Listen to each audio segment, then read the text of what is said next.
like I wanted to put, I've thought about this so much. There's no polite way of saying to a female that you look like you could use a rest, you know? There's just, I learned that from that experience. So it was like, you know, you look tired, look like you're ready for the end of the night. She's like, thanks, Jake. I'm like, oh, fuck.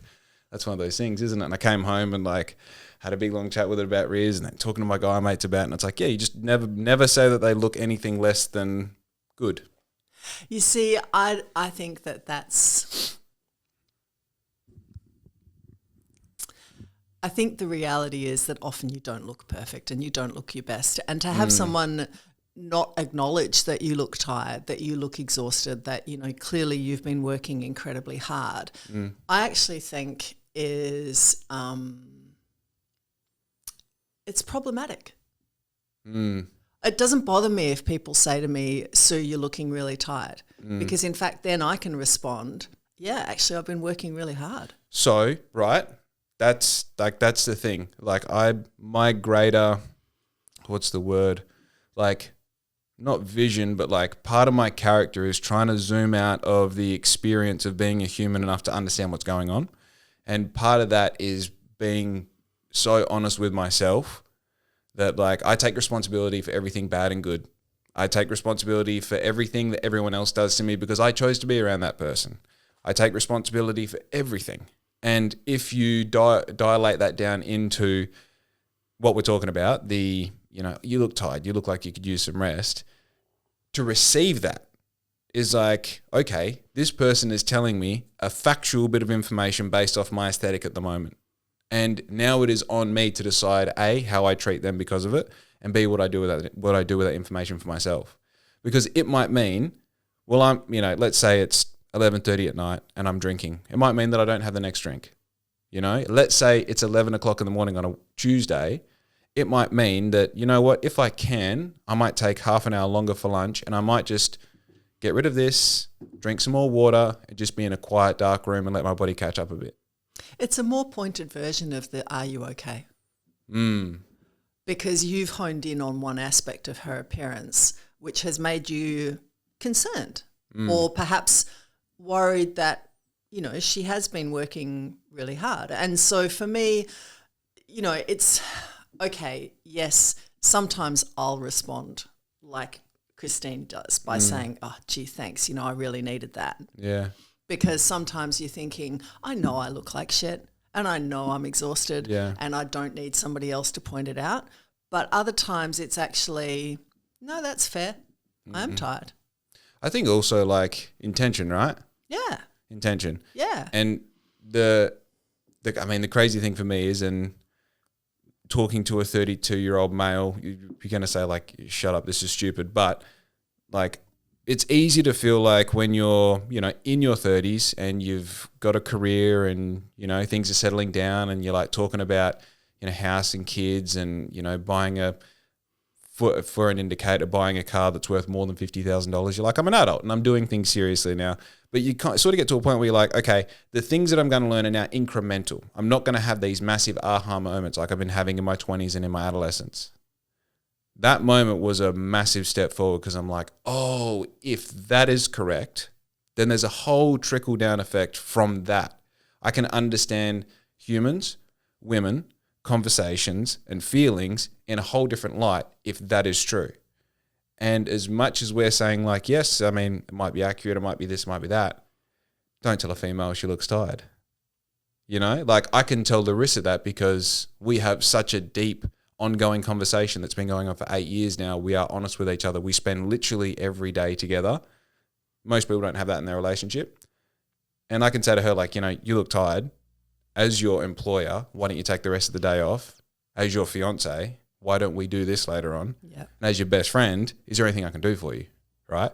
But in this circumstance where it's, I mean, talking about who we're talking about, I don't know her. Yeah. You know her. Yeah. I don't really know her. And also, she has had a hell of a time to get to that point of looking tired, and she really didn't need to hear it in that moment. And I learnt that lesson. That was a big aha moment for me. Yeah. And to be able to have that where I come, because like I left there and I was like, oh, yuck. I feel like I have like dirt in my chest. Oh, shame. And you come home, but this is the thing, it's a beautiful, beautiful time. Like most of the time when you're in pain, you're uncomfortable, you're learning at a higher rate. It's whether you're going to look into that education, that learning moment, that opportunity to be better, to go, well, what was it? You know, because it's easy to say like, well, she's just being a bitch. Yeah. Problem solved. Well, no. What did you do wrong? Can we do better next time? You know, I sent a message the next day. Hey, I said this wasn't the best time to say it. I hope I didn't upset you. You know, and did she respond okay? No, and that made me hurt more, but that's okay. Oh, shame. But also, she's probably tired and busy and over. And who cares about the guy who did the emceeing? Whatever. Shame. You know. Yeah. Look, I think it's interesting that, you know, for me, there's enormous learnings at every point in your life. And, you know, yes, you're an adult now because you're doing adult things, but the learning that still goes on is extraordinary. And, you know, it is sometimes the worst things that happen to you that give you the most learning. And, you know, you come through and if you have the capacity to self-reflect and you have the capacity to think about, why did A plus B not equal C when I thought it was going to? But, you know, I think that I was thinking to myself, Jake is one of those people who is curious, and that curiosity continues to allow you to grow. And it's that curiosity about, why do other people think like that? Or what do other people think about this? Or what do I think about this? And that capacity for self-reflection, which means that you will continue to grow and you will continue to change and your ideas will continue to change and your thoughts will continue to change. Because I'm staring down the barrel of the next big milestone and I think I'm such a different person from when I was 30. Yeah. And when true. I was adulting, you know, because by the time I was an adult at 30, you know, I was a surgeon, I was looking to have my kids, I was getting married, we had a house, you know, we'd done all of those things. Yeah. And, you know, as you say, you think that you've made it as an adult, but there's an enormous amount of ongoing growth that should occur, but you can facilitate that growth because of your curiosity. Always trying to understand other people's viewpoints, always trying to have that empathy for someone else, always trying to reflect, why didn't that go the way that I thought? Yeah, there's so many levels to it, you know. It's like such a, you want to give it a 2-dimensional plane that it lives on, but it's like a 3-dimensional and seemingly 4th-dimensional if you take into this spiritual sort of like aspect of it. But, you know, at 30, you're like surgeon, house, talking about family, and on immediate like comparison, thief of joy, let's not compare, but for the sake of the conversation, comparison, I'm like, I'm doing pretty well in my t-shirt business at 32, you know, and compared to being a surgeon is like night and day difference, right? But where the different dimensions come into it, like I always like, obviously I always talk about it, but it's my thing. When I was 18 and living in Holland and skating as a job, training twice, sometimes 3 times a day, 6 days a week. You're competing sometimes 3 times a week as well. You know, you're doing cycling, also competing, living in a completely alien environment with people that you don't really know, with a set of goalposts that like the only goalposts that are consistent is everyone's trying to be the world champion in their particular distance of skating. Yeah. But the year that it happens, whether you do it at the Olympics, whether you do it on ice or on wheels, you know, whether you do it for this team or that team, whether you do it representing Australia, like the goalposts are never consistent. The way that set me up for handling relationships, for handling self-growth, for handling business, for being able to set moving goalposts and not be emotionally disrupted by the fact that they're never planted in one place. Yeah. That is like such a weird dimension to add to this idea of that personal growth, development, reflection, right? And so you go, well, you know, I've got mates who are a year older than me and they're driving a car that is my yearly revenue for the business. What's that? How do I, and this is why I say, you know, comparison is the thief of joy, right? How do you possibly factor that into the equation? You go, well, maybe that person doesn't have the relationships or the self-reflection, like you say, or the curiosity that I do. Absolutely. I mean, I think the hardest thing to lose is that sense of looking at someone else and saying, I want what they have. Because as you say, there's no joy in that. You can always find someone who's got doing more. better, Yeah. got more, got whatever it is that you might think that you want in that moment. But at the end of the day, if you don't have the relationship that sustains you, and you don't have the self-belief that sustains you, and you don't have the capacity to pull yourself up when shit goes down, none of that stuff matters anyway. Because that person who's driving that car is a car crash away from losing that incredibly expensive car that they might have absolutely wanted for a year or more. So, you know, I think for me, one of the most important things that ever happened to me was my house got broken into and everything I owned was stolen. And it made me realize that none of that matters. Isn't it crazy that it's the choice being taken away from you and your value in those personal possessions? There's a weird interlock there where you could never give them away, but when they're stolen from you, somehow it's freeing. Yeah, I mean, I think you would never give them away because they hold value whilst you're holding them. But I remember my uncle saying to me, you know, so weren't you upset that this got stolen or that got stolen? And at the end of the day, it was sitting in a drawer and I would take it out once a year. So I still hold that memory. Yeah. I still have it internally. I just don't have the physical thing anymore. So I think that was a really important lesson for me, that physical things, wanting more, materialism actually doesn't bring joy. Yeah. Yeah, because, if you want a Porsche but you're a sad guy and you get the Porsche, you're a sad guy in a Porsche, right? Absolutely. Yeah. Yeah, and you'll probably make yourself sadder by working hard enough to buy the Porsche. You know, you'll destroy relationships along the way because you are so driven, because that is your goal.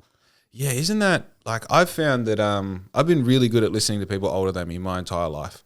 There's been like multiple mantras that I've developed into mantras that I've heard older men especially, and I used to have this really good radar for unique, older, like, I want to say powerful, for lack of a better word, men, who I'm like, there is something that makes you stand out. I don't know what it is, but I know that it's attractive, and I know that when you talk, people listen, and I want to listen to what you're saying, and I want to become someone who is a uniquely powerful man when I get older. So I want to be able to replicate what you do. And so these things that these men would find important, I would like remember them and hold on to them. And when I made decisions, they would subconsciously reflect off these mantras. And one of the big ones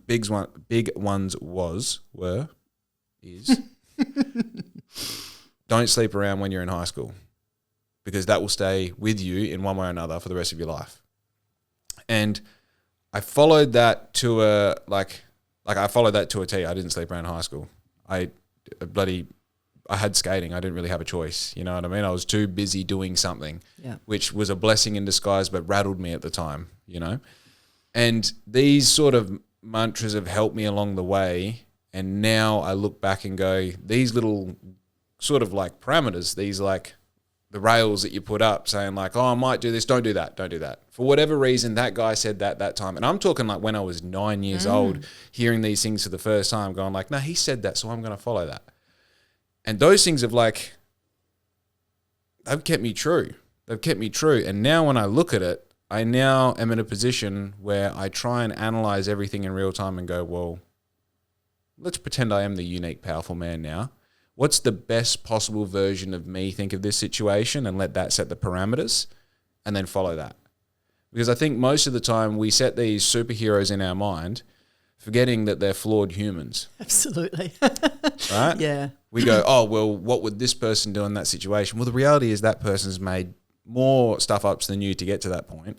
So how's about the best possible version of you? The person who doesn't break any of the 10 commandments, the person who doesn't do things that they know is wrong in the moment that it's happening, right? And then just pretend to be that person and see what the result of that is.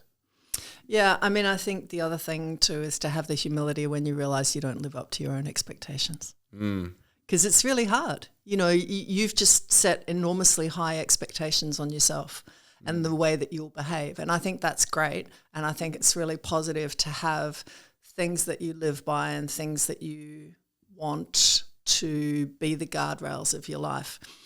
But you're going to fail.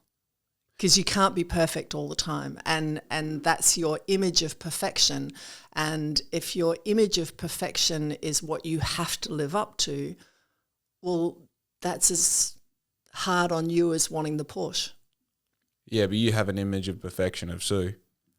No, I think at the end of the day, the image of what I want is to have good relationships, be kind to people, be nice.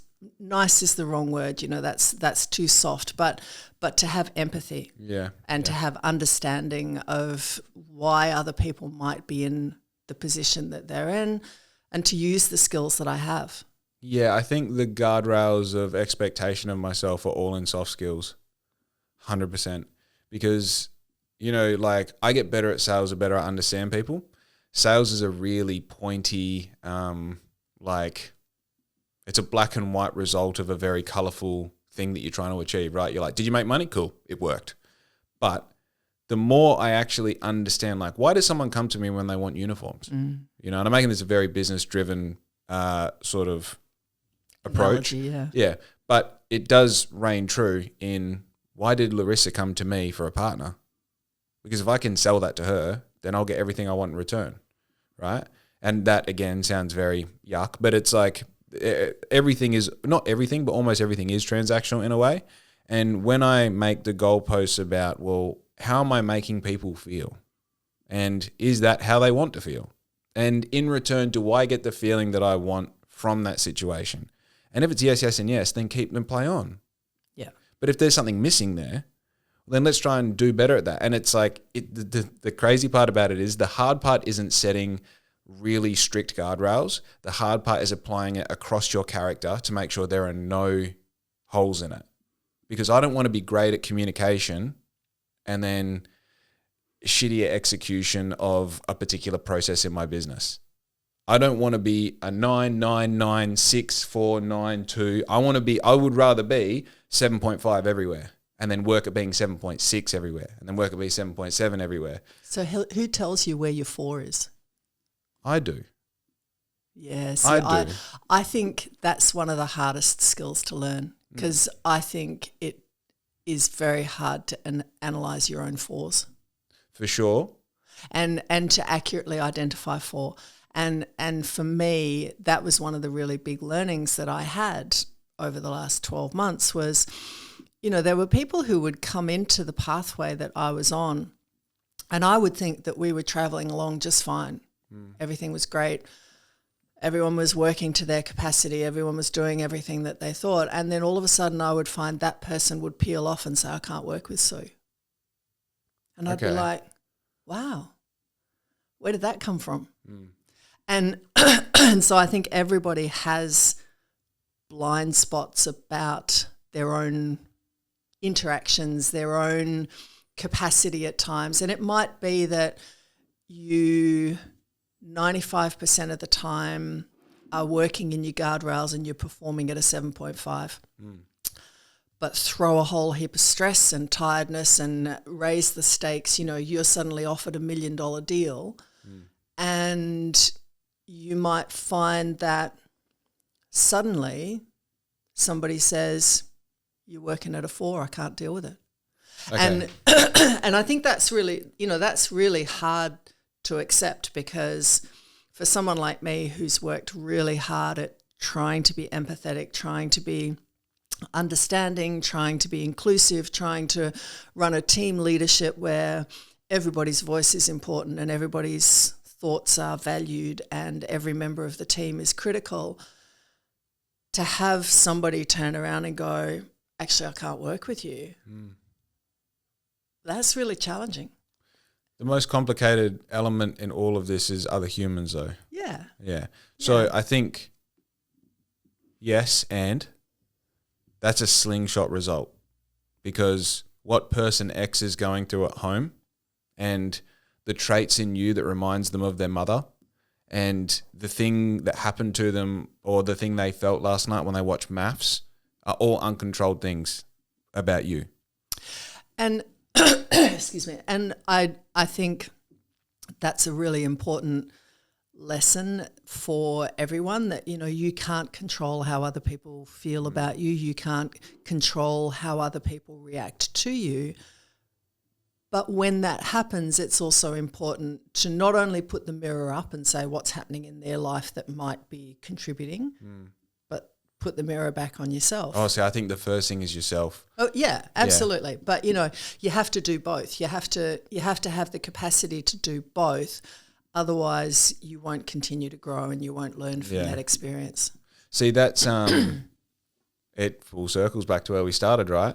When I said you look tired, I'm not taking into account the months of work that led up to the high pressure situation that was the week before that moment. Yeah. That led up to the feeling after we knew what the result was, the emotional dump. Absolutely. For me to then say that, be like, dude, fuck you. Why would you say that, right? But what was the first thing I did?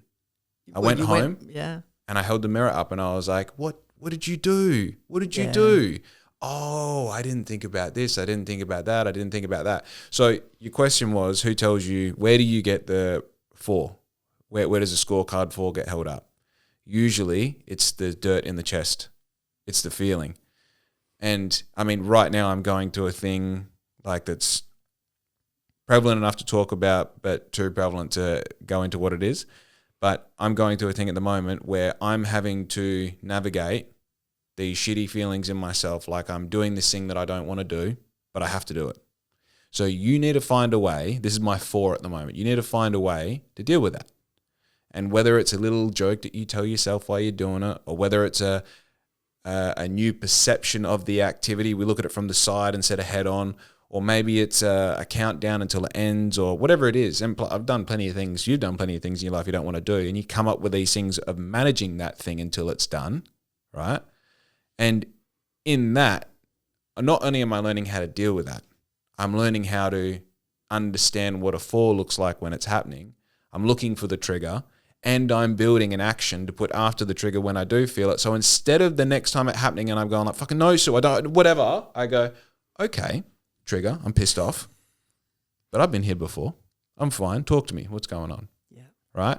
So I think that 4, that scorecard being held up of this not being a great area of my character and life and personality, I think that comes from emotional reactions to things, because whether you subconsciously or consciously feel that emotion, that is the initial trigger as to how you're going to respond to the world that's happening around you that caused that thing to happen.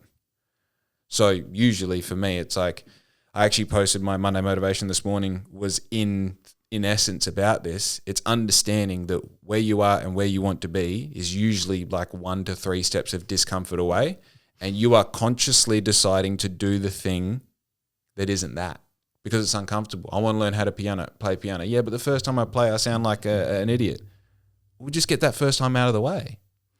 And the 100th time. Right. You know, and yeah, look, I mean, I think we all have in our jobs, in our lives, we're all often doing things that we don't want to do. And I think there's 2 ways of responding to that. You can either find joy in it simply because it's a step on a pathway and say, okay, look, you know, this is something that I have to do today and I don't really want to do it today and I know I don't want to do it, but if I just get on and do it and find some joy in the fact that it brings me discomfort, or, you know, it makes me feel ick or whatever it is, you can find some way of turning it around so that it actually becomes less of a chore and more of something that you think this is a step to an end point that is where I want to be. Exactly. So it is that readjustment of your mind and your emotional state to, as you say, recognize that emotional state that you're in and go, why is this pissing me off? Yeah. Why is this making me feel ick? What is it about it? Do I have to do it? Yeah, I have to do it. I got to be here. I got to go through this path to get to where I want to be. Well, okay, how can I switch up my emotional reaction to make this into something that becomes worthwhile? Won't be worthwhile the first time I do it, but the second, third, fourth, fifth time on that journey, it becomes more worthwhile. Yeah, I think the element you brought into the conversation was time.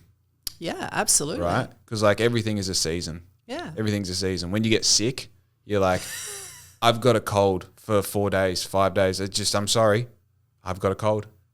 I built this system, like a back-end CRM and project management system from scratch. Essentially, like I built a program for my business. And when I first started it, I remember I'm moving stuff around in this like essentially like code-free program software, right? So you don't have to code it, but it's like you move the elements around to. I don't do everything on my whiteboard, all the different things that I had to create data sets for and all the rest. And I'm looking at it, I'm like, what the fuck? Like, I don't even know what the start point is here. Like I would start, but I don't even know where to start. But it's a season. And in my mind, I was like, in a week's time, I'm going to have this thing built. It took me 3 months. And even now I make these little baby changes along the way. But now I look at that, knowing that I built that. Yeah. I built that. I chat GPT'd it. It's a $10,000 program that I built myself. Not only can I change it on the fly, but I can do that for other people, right?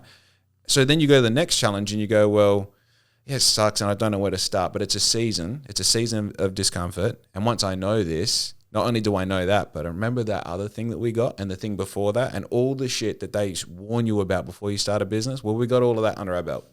Yeah. So what's the next thing that's uncomfortable? Talk to me. What's the next 4?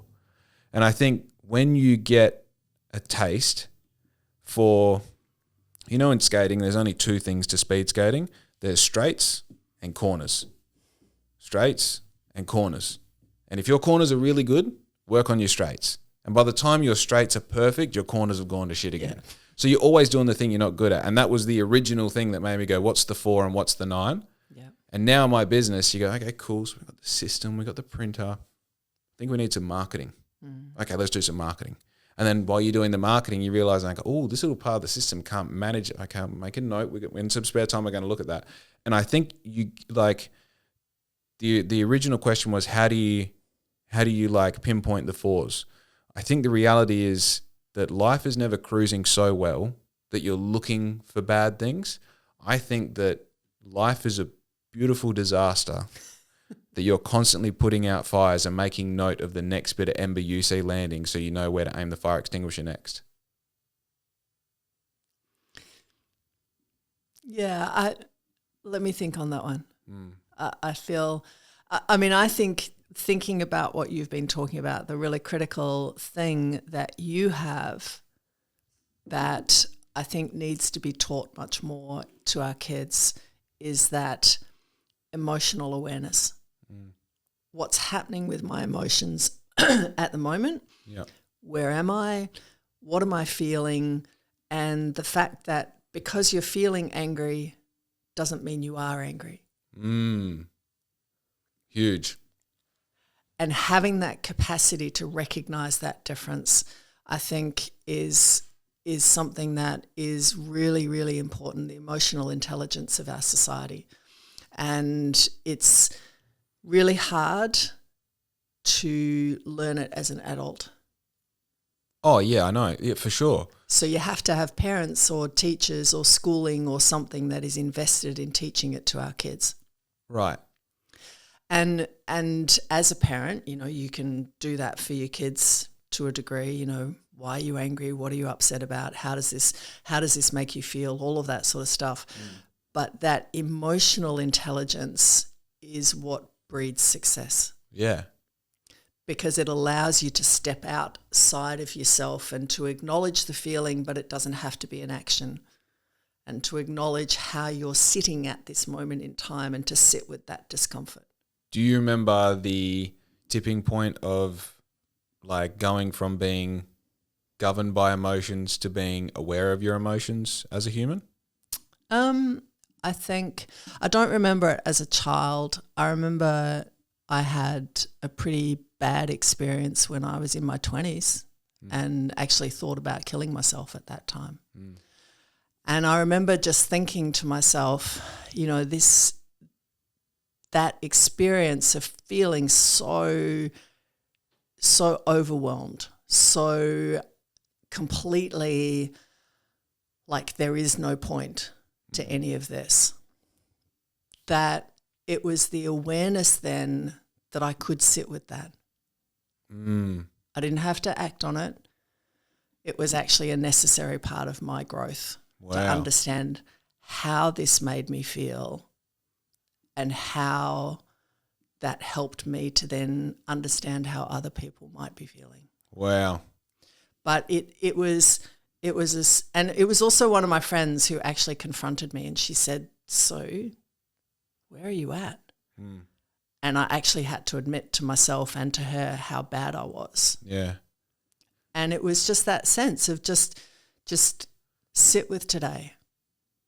If you can sit with today, there's every chance that tomorrow will be better. Yeah.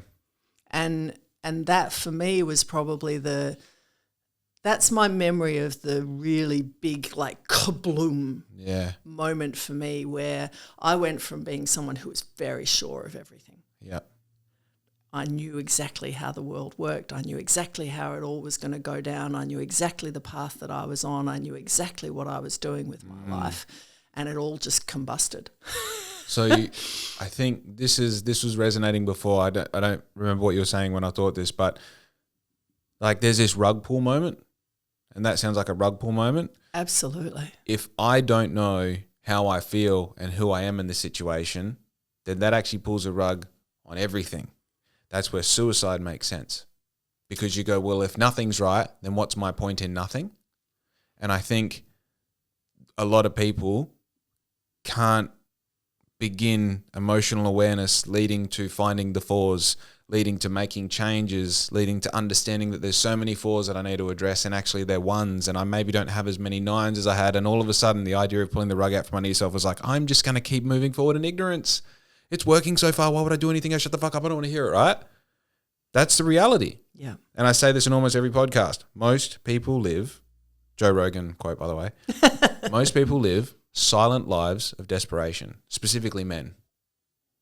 Most men are just fucking holding it together day by day, married to women that they don't love, raising children that they didn't decide on having, working jobs that they hate, right? So why would you look at the negative parts when you know what the negative part, you know what the big ones are? Why would I look at the little ones? Why would I look at how she felt when I said that you look tired? Fuck her, you look tired. That's how, right? To have like the character, like I'm going to blow up my spot for a bit, right? To be 32 and have these conversations, I've been thinking like this for like a decade and a half. Yeah.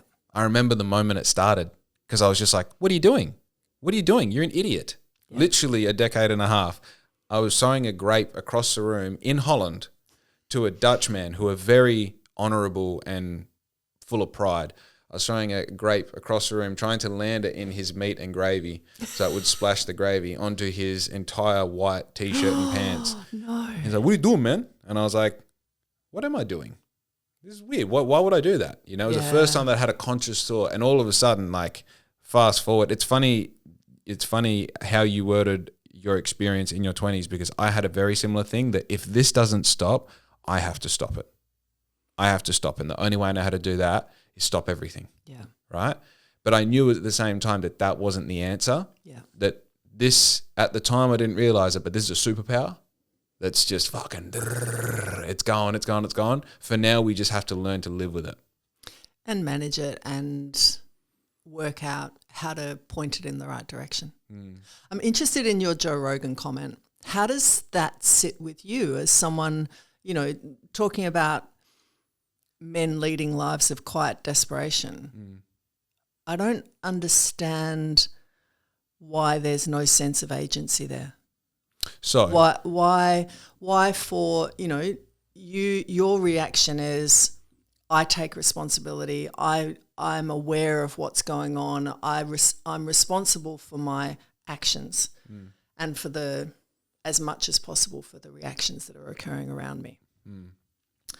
So if you don't want to have kids, fucking use a condom, man.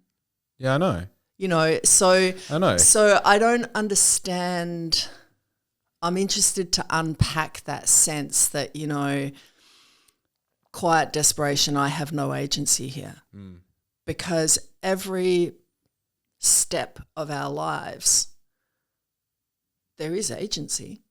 Yeah. I'm going to have to draw as I go along here, because and it's for my sake, not yours, so don't worry about following what I'm drawing. But there's a So there's like a time and result thing, right?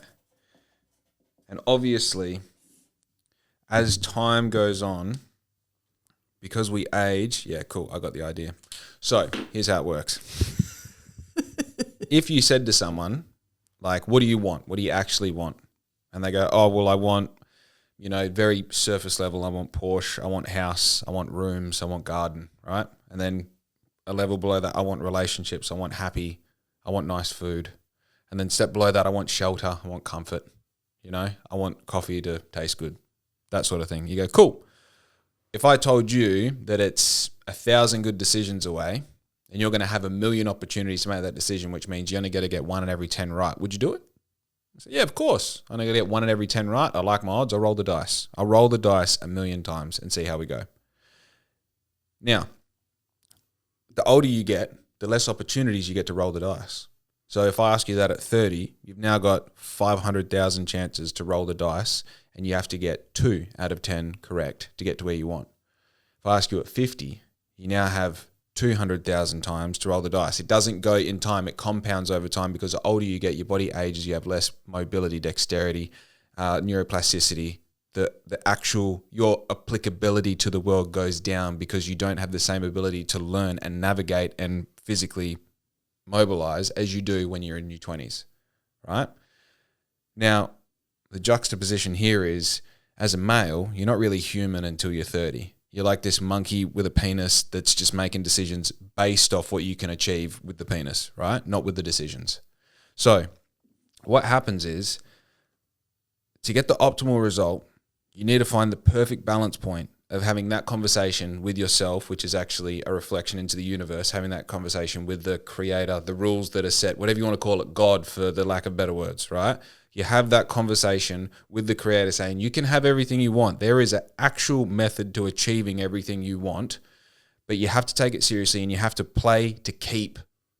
You have to live as if your life depends on it, because it does, right? Now, if you do it early enough, right? If you don't do drugs, don't sleep around, if you go to bed early, don't drink alcohol, never touch a cigarette, your likelihood of getting those 1 out of 10 correct goes up dramatically. And it's actually easier to roll the dice, and you roll them with less thought because you're not wasting half of your 20s just sleeping in because you went out the night before. You're not wasting half of your 20s anxious because you slept with some girl who may be pregnant or may have given you an STD. You're not wasting half your life living out of a bag, moving house to house, fucking around, right?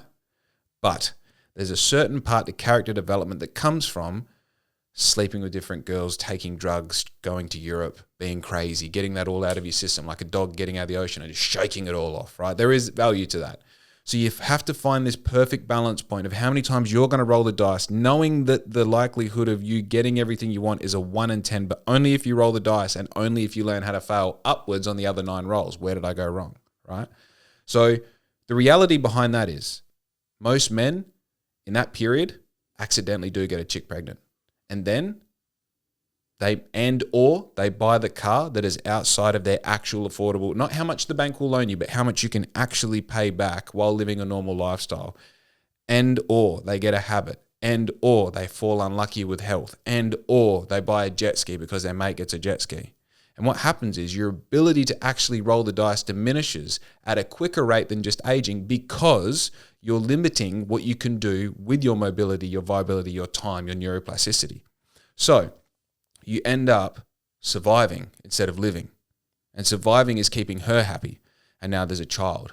And now we have the child. We need to get a bigger house. And we need a car that can have the car seat. We need to go all of a sudden, the expectancy of you providing as a male has actually become real because you're like, fuck, there's life in this house that I've got to look after. There's this chick who's now my partner, now my baby's mother, right? And all of a sudden, you having the Porsche and the house, who cares about that shit anymore, right? You having the good relationships and all that, it's like, brother, I'm trying to fucking pay my bills here, right? You having a comfortable bed to sleep on and the coffee tasting good is all you have left. So I'm going to challenge you on about 1 million of those concepts. Please. So I think that life is not a straight line like you've drawn it. Life is a series of lines that do this. Yeah. And it's not just boys who make bad choices when they're young. Yeah. Plenty of girls make bad choices when they're young. Plenty of people make bad choices. It's how you recognize when you're at the bottom of those bad choices and how you turn that around that makes a difference in what then happens in your next part of your life. Yeah. And ultimately, everything you have just described would be fixed if men would just wear a fucking condom. Hey, I got a vasectomy at 22. I get it. But no, that's not even the point. The point is get kids to actually recognize that the worst sexually transmitted disease is unwanted pregnancy. Because so much of your premise is around that boys are irresponsible until they're 30 and then suddenly find themselves in this situation. Well, fuck that. I'm sorry. Yeah. Boys, yeah, you can be stupid until you're 30. Most girls are stupid until they're 24. But teach our kids to actually take sexual reproduction sensibly and logically and take responsibility for the stuff that gets, shot out of your penis. Yeah.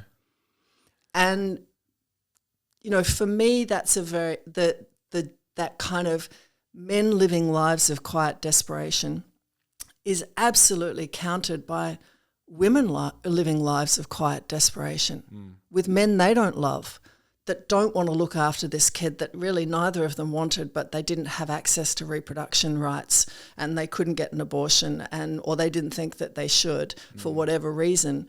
And so now they're both living with this child and the child recognises that they're not really wanted. Yeah. So you can't just put it all on one part of the equation. Oh no, And everybody deserves the opportunity to live their best possible life. But unless we actually teach our kids the worst STD is pregnancy. Yeah. Unwanted and pregnancy. it is, Yeah. unwanted pregnancy. And that is the responsibility of both of you. Yeah.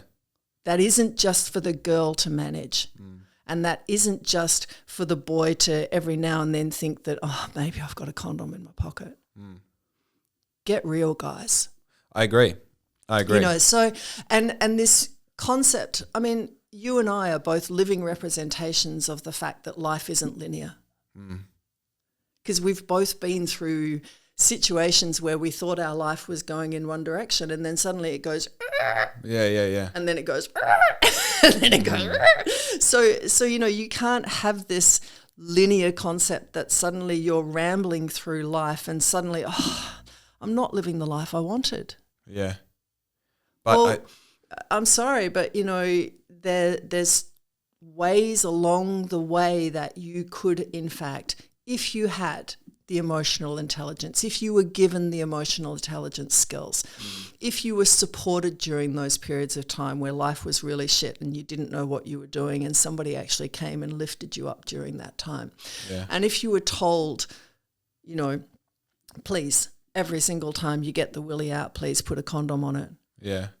Well, maybe life would be better for both. Yeah, 100%. Men and women. That's a big if, though.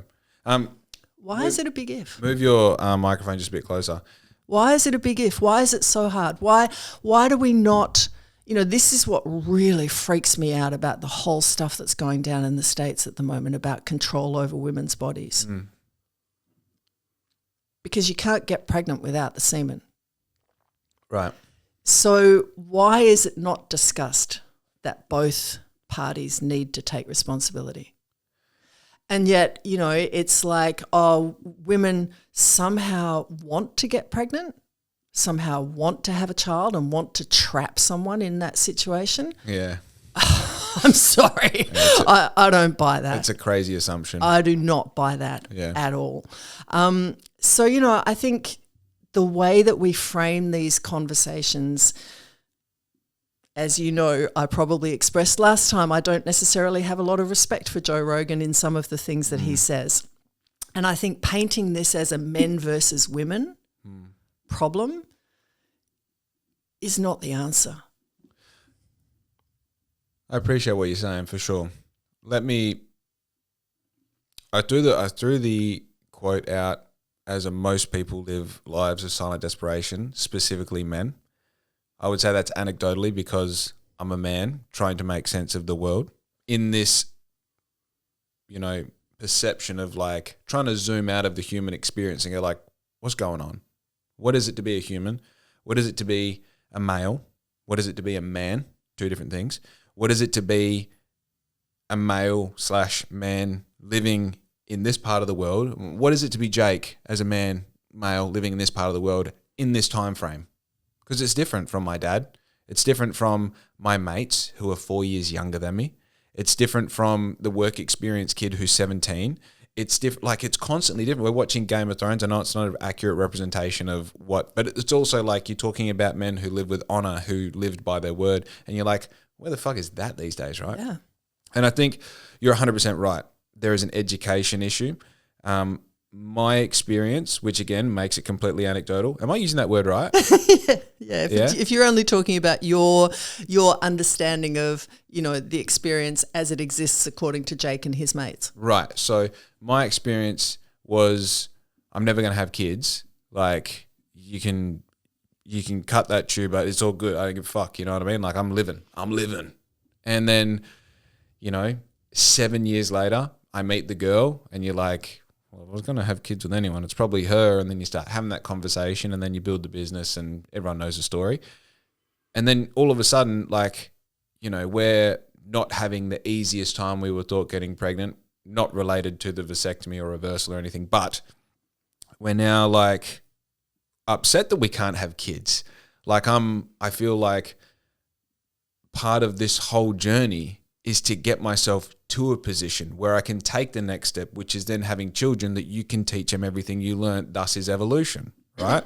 It's being able to physically adapt to the new world and also to psychologically help these humans that are the next, that are going to inherit, help them intellectually be able to inherit it at the best possible place, which is, having experience and having these lessons that you've learned, being able to pass them on, whether it's through questions or giving them experiences and all the rest. I think when I look at the experience that I had, and sorry, let me zoom out a bit more, zoom out to a different area, sorry.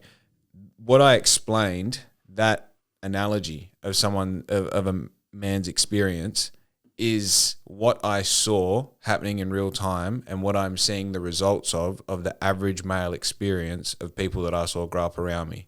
The same people that are looking at me going, how did Jake do it? Jake just made a heap of good decisions at the right time. Jake also made 9 times the amount of bad decisions that none of them resulted in him having a child, right? Jake had a vasectomy at 22 and everyone's like, why the fuck did you do that? It's like, because I realized what happens if I fucking don't.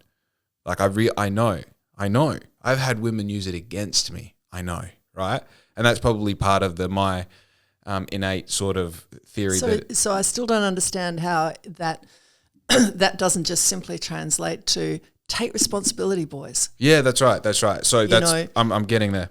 I'm getting there. Wait, all right. I think and I'm not handballing blame here. I'm trying to find out what the catalyst was here, right? And I think especially now, it's these like the result of these people not wanting these kids and then waiting until the kid is either, just recently I've seen like just after the kid's born right up to the 18th birthday, these people who have this responsibility, whether they like it or not as parents, finding more value in living out their life and doing all the things that they didn't do before they became parents and finding other people and having kids with them and then leaving them and finding other people. And you have all of these fatherless and motherless situations where, sure, these kids need education. They need someone to fucking educate them though. They need someone to care for them. And when we're going from this house to that house, on this weekend or that weekend, we're going to sit down as parents and go like, hey, do you know how you came into the world? Well, me and that person made it happen. Here's how it happened. Here's how it can happen for you. That's a decision you get to make at some point. Right now, I'd lean away from not doing it as early. And if you do it as early, know what's going to come of it, Yeah, I mean, it still comes back to that sense of responsibility. If you have had a child, regardless of whether you wanted that child or not, you've had that child. Yeah. So you have a responsibility to that child. Yeah. And, you know, for many women, they find themselves in situations that financially they are completely dependent on the person who has fathered their child. Of course. Because the child needs them to be the mother, to be the parent, to be there, to be the one who takes them to school, to get them to whatever needs to happen. And so they're financially dependent on this person that they really, you know, they might have found attractive when they were 18. Mm. So it's, I think we need to recognize that the pill was fantastic for women because it meant that we could control our reproduction to a degree, and we could control our fertility, and we could therefore make different choices with our lives. But it's also meant that all the responsibility has been on women to avoid pregnancy. Yeah. And sometimes that doesn't always work. So what I'm saying is, you know, the pill was revolutionary in the 60s for women. We now need to start being, you know, pushing back and saying, well, the responsibility is both. Yeah. And we need men to take responsibility for their reproduction. And hopefully over time, what that will mean is that the children that are born are genuinely wanted and genuinely cared for. Yeah. And everybody takes responsibility for those kids. Yeah. You know, because you don't want people leading lives of quiet desperation. No. But you also want to recognise that maybe why they're leading lives of quiet desperation is maybe they're wanting the wrong things. Yeah, they want a jet ski. They want maybe, the bullshit. Maybe that's the whole problem as well, is that our materialistic and capitalism has told people that the way to get value in your life is to have the jet ski. Yeah. What they're not wanting to focus on is the internal growth, the emotional learnings, the interactions, the humanity, the relationships, which ultimately are the much more enjoyable, long-lasting parts of our existence. Yeah. So, you know, I don't know how to fix the problem. I don't think there is a fix. No, it's a multi-dimensional mind fuck to wrap your head around, let alone I don't think there's even, like, we've isolated pain points of the situation to isolate the problem alongside the other problems, and to figure out which domino to tip over first is near impossible. Like, it's God status to understand what's going on, right?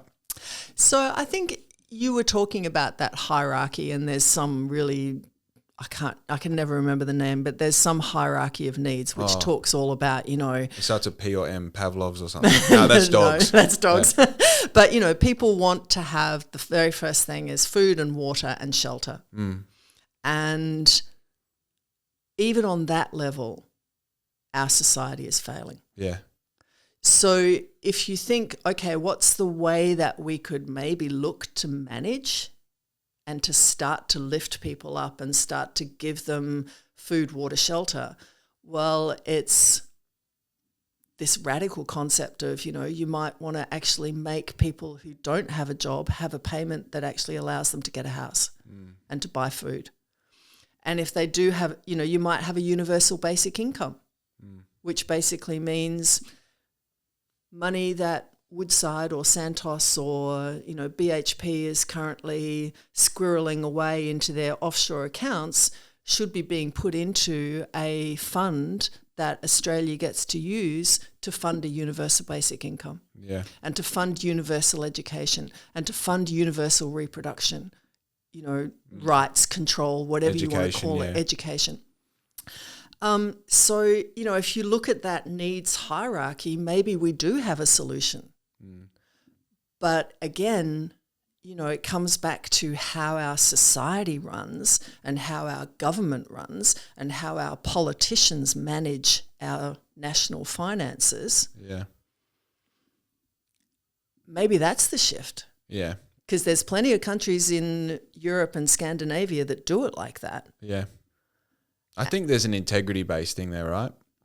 I think understanding, like, I seem to grow my character at almost the same rate as I grow my business, as I understand these core tenets that my business comes to rely on once I've established them, usually when because I reflect every day in a written method, I would usually go like, right, that's actually a me lesson, not a business lesson. My business just benefits from it as well. Yeah. And through the sort of revolving door of continuously improving this thing that is a business that has this financial return on it, the better it gets, the bigger it gets, the bigger the return. So I'm motivated to get better, requires me to get better with it, sometimes just behind, sometimes just ahead of it. What that does is builds a more integral character, as long as my intentions are pure, builds a more integral character. And the more I understand myself, the more I sort of see how, like, what me and the community have in common. And then to sort of branch off to another little area of discussion, and we can stay there or leave it, I don't mind. Just sort of seeing what's going on at the moment with the election, with the elections and the candidates and what's going on. I'm so motivated to run in 2 years' time. I've been pushing it off, but I'm like, I'm really interested to hear that. Yeah. I cannot believe. I can't say it. I can't believe what I'm learning, and I'm just so excited at what value I could offer right now if I was going to run for council, let alone give me another 2 years of learning and growing. Then I'll be able to really and like I love Bunbury. Like I don't have to, if you think I've been pretending for all this time, it's real. I love this city so much. I try and add as much value as I can. I try and soak up as much as it has to offer. I try and create real tangible value, whether it's in conversation, whether it's in physical assets, whatever it is, I try and add to it as much as I can. And I try and absorb as much of it as I can to embody me, right? And the thing that I'm seeing is like, people seem to think that like being on council is like a resume thing. It's not. It's not a resume thing. It's a fucking making a difference thing. It's being a part of the future thing. Yeah. You know, and everything that we're talking about in a way is part of the greater story. Yeah. You know, and like something that really like it tears me apart is the fatherlessness of this society and how normal it is and how people just come to expect it. And you see these, especially these kids with rat tails and hood rich running around. You're like, guys, like you ain't it. I seen it before. You ain't it. I'm not it. I'm a lot closer to it than you are, but you shut the fuck up, right? And I don't think that it helps, you know, like seeing these kids as criminals. I think it's seeing them as victims of fatherless houses and saying, you just need solid role models. Yeah, I mean, I think that that's been a really unfortunate part of the way that, you know, our society has changed enormously, where people do divorce much more easily and people can have a child and not necessarily have to have a father in the mix or whatever. And those kids, unfortunately, I think, you know, for whatever reason, I do think strong male role models are really important for kids when they're growing up. And now the only strong male role models that they find are in the manosphere. And that's toxic. Yeah. Because, you know, there's good elements of some of the things that might be talked about, but it leads down a pathway where you get the whole tradwife thing, you know, and oh, you know, women shouldn't be this and women shouldn't be that, and for men to regain control of society and regain their rightful position as the father and the controller of a family, this is what has to happen, and there's no recognition that it's a joint thing, and in fact, the world is better when everybody's working together and when men and women are working together. And, you know, if you're in a same-sex couple family, you know, that can work really well for the child. And there's all of these important things that I agree. There's kids out there who just have never had a strong male role model in their life. Yeah. All their teachers have been female, because men have been pushed out of, you know, teaching for a whole host of reasons. Yeah. So they've never had that strong role model. And when I say strong, I don't mean that kind of dominant masculinity type thing. It's teaching them. It's longevity of service to the child. Yeah, and it's teaching them about, being a man in 2025 means this. And it means supporting your partner, or it means doing this because it makes you feel good, or it means, taking on this role because that's a joint discussion between you and your partner, not because that's the way that it should be. Yeah. So it's recognizing also the humanity in those kids who are out there creating havoc. Yeah. Why? Why are they creating havoc? Well, that's the question for us to answer, and to recognize their humanity and recognize that, their pathway's gone like this doesn't mean that they can't come back here and then go this. 100%. We just aren't necessarily investing the right way in dealing with that. I think the crazy part about like most of my conversations in front of these cameras, they're extremely linear. And every time you speak, my mind goes 4 different directions. I'm like, you got to fucking pick one, buddy. Make this contextual. Don't just make it about 40 different things. Okay, I'm going to come back. So what do you think you would make a difference if you went onto council? What's the difference you bring? Difference that I bring is diversity of people's experience. I feel like the thing that I afford myself through doing this for free over and over and over is I don't get to have just a conversation with you. I have a conversation with people who love you and watch this just to see you and then tell me their experience of experiencing you on this to me after the fact. And I've done this on repeat with as many different people who will say yes that I find interesting when I invite them on. And then from that, just in the topic of Bunbury itself, understanding like what do people value about this place? How do people perceive this place? What do people want for this place? Where do we go wrong in the past? Where can we go right in the future? It's just having a really good understanding that not only are there so many subcultures that you don't even know about, but I actually dip my toe into so many of them now because I've been doing this for so long and because I have an invested interest in continuing to do that purely for my own curiosity, that I can actually bring some feasible fucking direction to my opinion when I have my vote on that table. Yeah. And the thing that really annoys me is, not annoys me, I think the thing that concerns me is that people do it for whatever the reason is, but the reason isn't right. And I just feel like my reason is I actually don't want to do it, but because of the person that I am and because of the gifts that I've been given, I have a civic duty to do it. Yeah. I've been called to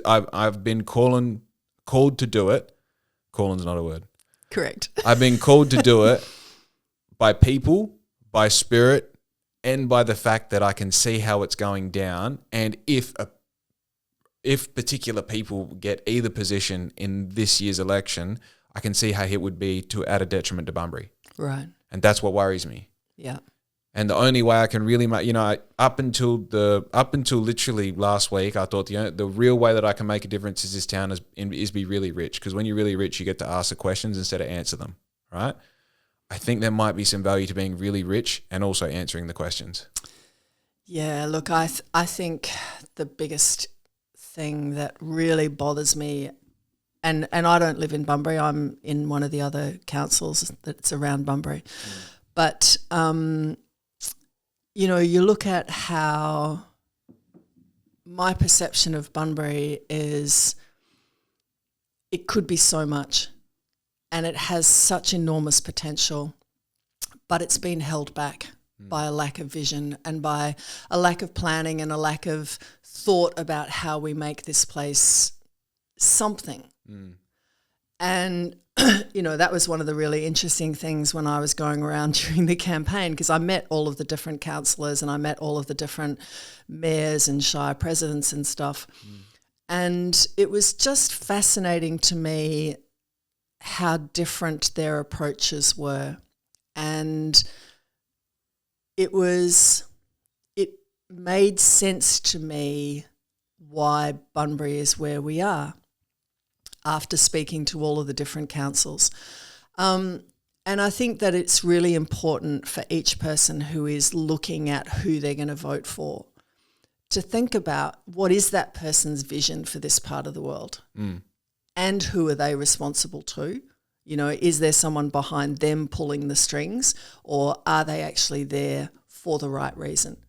Because they want to progress Bunbury and they want to make Bunbury, you know, an amazingly livable, fantastic city. And I think anybody who's going to vote in the council elections, I'd encourage everyone to vote because it's really important. There's a whole lot of people out there who are putting their names forward, particularly in some of the more southern councils, and they are extremists.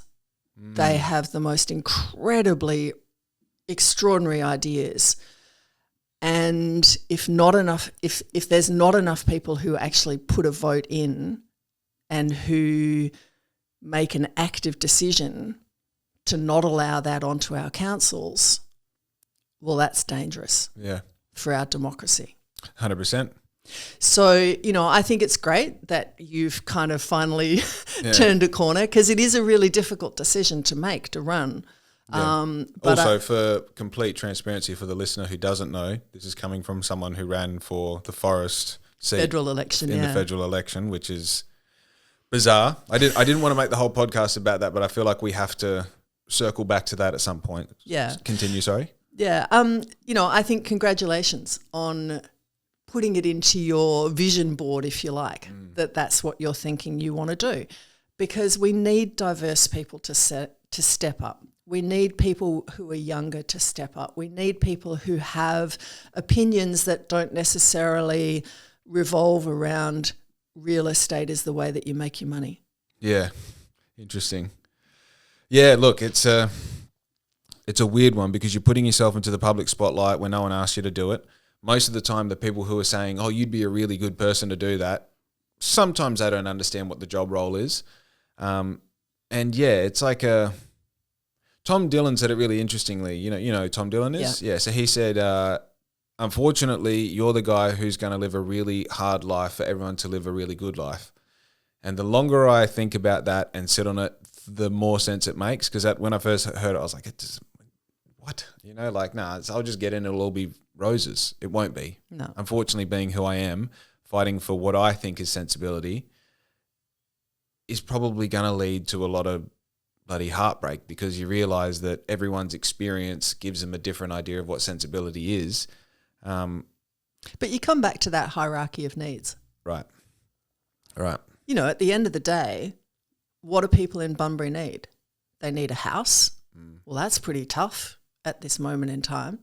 And you need somewhere to get your food from, and you need good, healthy food that's at a reasonable price. And you need clean water. And then you can start to work up your hierarchy of needs.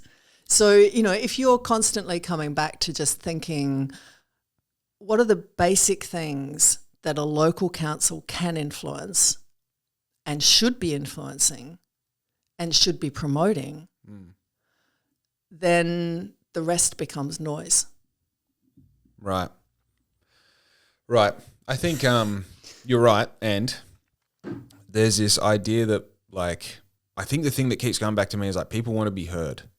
A lot of times we can't fix these problems in a meeting or a year or even a cycle. Sometimes you can't fix these. Like, homelessness is one of those things that is going to, like, if we are going to fix it, because it still is an if we are actually going to make reasonable movement forward on this, it's not going to be done in a year's time. We can make things a little bit more comfortable, but to really solve the problem, there's a lot of heads that need to be, you know what I mean? I think the big thing is, like, people can manage their problems a little bit better as long as at step one they're heard. And, like, I had someone on the podcast recently who was speaking about, you know, people, one of the main problems is their rates, and they can't afford to, same person has a horrible attendance rate on council. Where's the through line there, Sue? Yeah. If we're paying you to do a job, at the very least, show up. Oh, absolutely. I mean, that's, I think at every level of government, it's extraordinary to me that people are getting paid to do that job and you signed up to do that job. Mm. So where is your sense of civic duty and sense of responsibility if you actually don't show? It's not good enough to not show. Not good enough. It's fucking ridiculous. Yeah. But there are laws and rules around it that the council could and should enforce. If you miss a certain number of meetings, well, actually, I'm sorry, you can no longer be a councillor. So but the problem that I find is that the people who do that sort of behaviour, they read the rules really carefully. And they skirt just inside the rules so that they know that they can't get put off on a technicality. Yeah. People stop buying uniforms off me if I don't do the best possible job. There's acceptable. In business, there's you're a sandwich bar, you make sandwiches, right? As long as you're open between when I want to start eating sandwiches and when I would stop considering eating sandwiches, you're going to be a viable business, right? But the day that I rock up at lunchtime and you're not open or you're selling beetroots instead of sandwiches, well, then you're not a viable business anymore. And you get I'll give you a couple weeks and I'll try again. I'm going to go Subway instead. But if I come back next month and now you're selling, auto parts at lunchtime, or you're not open and I can see the sandwiches behind the glass, I'm sorry, you don't get my money anymore. And now you're not a viable business. And that same structure applies directly to here. Very specific job, paid position. Here's the open and close times, right? So, I mean... But that's where, our democracy allows us the opportunity to move those people on. We don't vote for them again. You take an interest in your local council and you take an interest in the local council elections. And when somebody writes on their glossy brochure, I'm an amazing person and I'm an advocate for this and I'm an advocate for that, you actually take the time to go and see, well, you're a returning councillor and you turned up to 2 out of 6 meetings. Yeah. Because they're not going to publicise that. No. But it is publicly available information. Oh, there was something. So I saw another thing that a candidate's doing. Oh, I hate that I have to dance around this, but I'll say it anyway. So they said, did you know that my opposition is for this? And then when I went back and had a look at who voted for that decision, they did as well. And then when I looked at what the thing is that they're talking about, it's there's a whole sentence and you're talking about 3 words of the whole sentence. It's this is pure optics. And I get that, politics and media is optics. I get that. But as someone who does long form conversations and I tell you can look at my Instagram. I'll tell you when I'm going wrong and I'll tell you when I'm going right. I'm being as transparent as I possibly can because, realistically, that situation there took a little bit of digging and you're well, that's not true. Yeah, okay. So let me give you the example that didn't come out during the election, but it will now over the next little while. So as people might have been aware, there was quite a strong movement during the election campaign of the Save Geograph Bay. Okay. And it was, we're going to stop the wind farm, and our current member jumped onto that bandwagon incredibly strongly, and it was one of their main campaign slogans. Right. Only Ben can save the bay, save Geograph Bay, stop the wind farm, and it was a really big part of the election campaign and led to some pretty toxic social media posts against me from people who were in the kind of anti-wind farm existence. Yeah. Now, what didn't come out was that our current member was in the Senate back in 2020 during the Morrison government, served in the Senate for a short period of time. And it was the Morrison government that actually approved all of the offshore wind zones. Wow. And there is a document called Hansard, which actually writes down what every single member of parliament says during a debate. Yep. And our local member, renewables are the way of the future. Renewables, I strongly support this. So within the space of 4 years, because it's politically expedient, comes out against the offshore wind farm. Okay. So... And so, you're kind of sitting there, and now, has been away to Denmark on a fact-finding mission kind of thing, and, has come back saying, these wind turbines and the manufacturing that's required to build them and the this and the that, it's a lot, and I'm not sure that this is really what we need. Okay, flip that and say, isn't that an opportunity? Isn't this an amazing opportunity to flip something in our economy to actually start manufacturing in the southwest, to use the energy that this is going to deliver to build manufacturing and to build experience and to start to move our economy away from what's the thing that Bunbury makes most of their money out of? Rutile, aluminum. Yeah. Wood chips. Yeah. So, to me, it's a really interesting thing, and it's exactly that sort of thing. It's picking and choosing what you want to platform. Yeah. And then because you want to platform it, because suddenly you can see political opportunity. Now, I also accept that people might learn something about an industry and think, okay, I did support it at that moment in time because at that moment in time it seemed like the right thing. I don't agree with it now. That's fine, but be honest. Yeah. I did support it at one time, but now I don't. But none of that came out during the election campaign. Yeah. And I was, I was sitting there going, look, I don't actually know how I feel about this offshore wind. I think renewables are a fantastic opportunity for Australia, and I think we need to be pursuing renewables because that's the best way forward for our economy. Yep. And for our climate and for our kids. I don't know whether the offshore wind farm is an acceptable solution because there's actually nothing on the table at the moment as to what's going to be built. Right. So show me what's going to be built. Let me assess the impacts of that. Let me look at the financial disclosures and look at what's going on there and make an educated decision. Yeah, I mean, my first exposure to this information was, I want to say 2 years ago. Yeah, 2 years ago. I was having coffee with someone who knows these things. He said, this is going to happen. I think, this is meant to happen. I think it's good. It's going to offer this many jobs and all the what do you call it? All the positive dot points. You're like, oh, fuck yeah, that's cool. Sounds like a good thing. On to the next topic.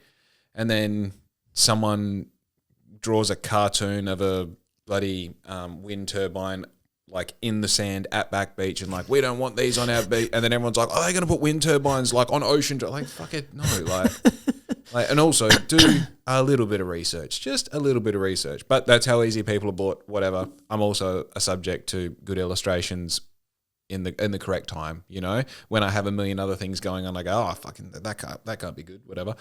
But again, as you learn more, and I think even the person who told me, as they learn more, they're like, oh, actually, this might be let's learn more. Let's learn more. And that's fine. That's fine. But I mean, I'm fairly sure that I have Michelle Steck coming on the podcast, hopefully this week. It's crazy timing, but hopefully this week she's coming on the podcast. As of right now, I believe the person for the job for mayor of the city of Bunbury for this election is Jason. Mm-hmm. So, and I support Jason because he comes on here, shoots from the hip, talks for 3 hours uninterrupted, and just knows what he's talking about. I verbatim have him saying, I'm the man for the job. I know I can do it. That's the sort of confidence that I want, right? That's my why for Jason. Yeah. Now, Michelle might come on here and knock my socks off. I don't know. But as of right now, I believe in Jason. So when I saw an article on Facebook pop up, and also footnote this with, everything on Facebook is made to piss you off. Cool. I get that. And it's this, I'm not going to give him credit because I don't want people to go and look up the article, but it's like, Mayor Jason using, focusing his money in the wrong area, making flashy ads. I'm like, I'll buy it. So I read the article and it explains how Jason is doing these flashy ads with B-reel and background audio and blah, blah, blah that are competitive with trying to sell a Toyota Land Cruiser. And as someone who makes content 5 out of 7 days and uses B-reel and background audio, I'm like, you are crediting CapCut way too much. Yeah. You are crediting something you can do on your iPhone right now for free using cinematic clips and a very easy to use app and comparing it to Toyota, who spends probably tens of millions of dollars developing ads and marketing campaigns. You're talking about content that he posts on his Facebook page with no paid advertising twice a day, every day for the couple of weeks before the election, and thinking that he's putting money behind his free videos. Like, brother, do the littlest bit of research, but all good, because a person reading that who wants to agree with that is going to agree with that, right? Now, he reached out to particular people of influence, such as myself, saying, hey, would you do, what do you call it when you make something advocating? Testimonial for me. I'm like, fucking oath. I'd love to. He's donated 10 hours of podcasting to me. What's 10 seconds of clip to him? So I make one, send it to him. Danny Green also did one. And fucking cool. What a flex, And they brought up the fact that now he's got, fucking boxer Danny Green, making all these like crappy boxing analogies and in the article. And it's just like, this is like satire almost. Mm-hmm. How ridiculous this is. You've got a few half-cooked ideas, put them in a chat GPT. Absolutely. Created so easy to create anything now. Screenshot online. some shit, post it on Substack, and now you've got 3 people agreeing with you in the comments. Yeah. Look, I think I do think that there's this real dilemma.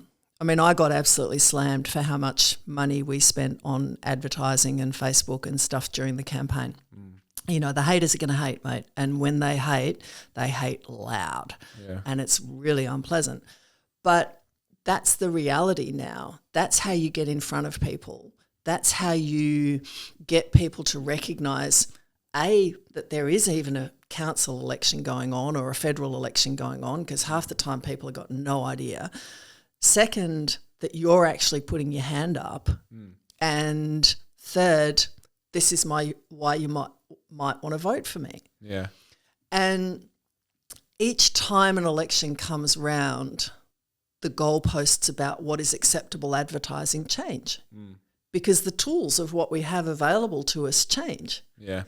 So, this time, again, lots of people are saying, oh, the call flutes were just ridiculous. The yard signs, the things that go up all around town for a federal election. Call flutes were just ridiculous, complete waste of money. You now see them coming out for the council elections. Yeah. And it's like that's how progress happens. Each time something happens, somebody takes it upon themselves to think, actually, I reckon that's a really good idea. I'm going to produce some call flutes for my run for council because I want people to vote for me. I really want to do this job. You know what's crazy? Do you know how many of age voters there are in Bunbury? It's like 21,000. Did you know Facebook marketing campaign, right?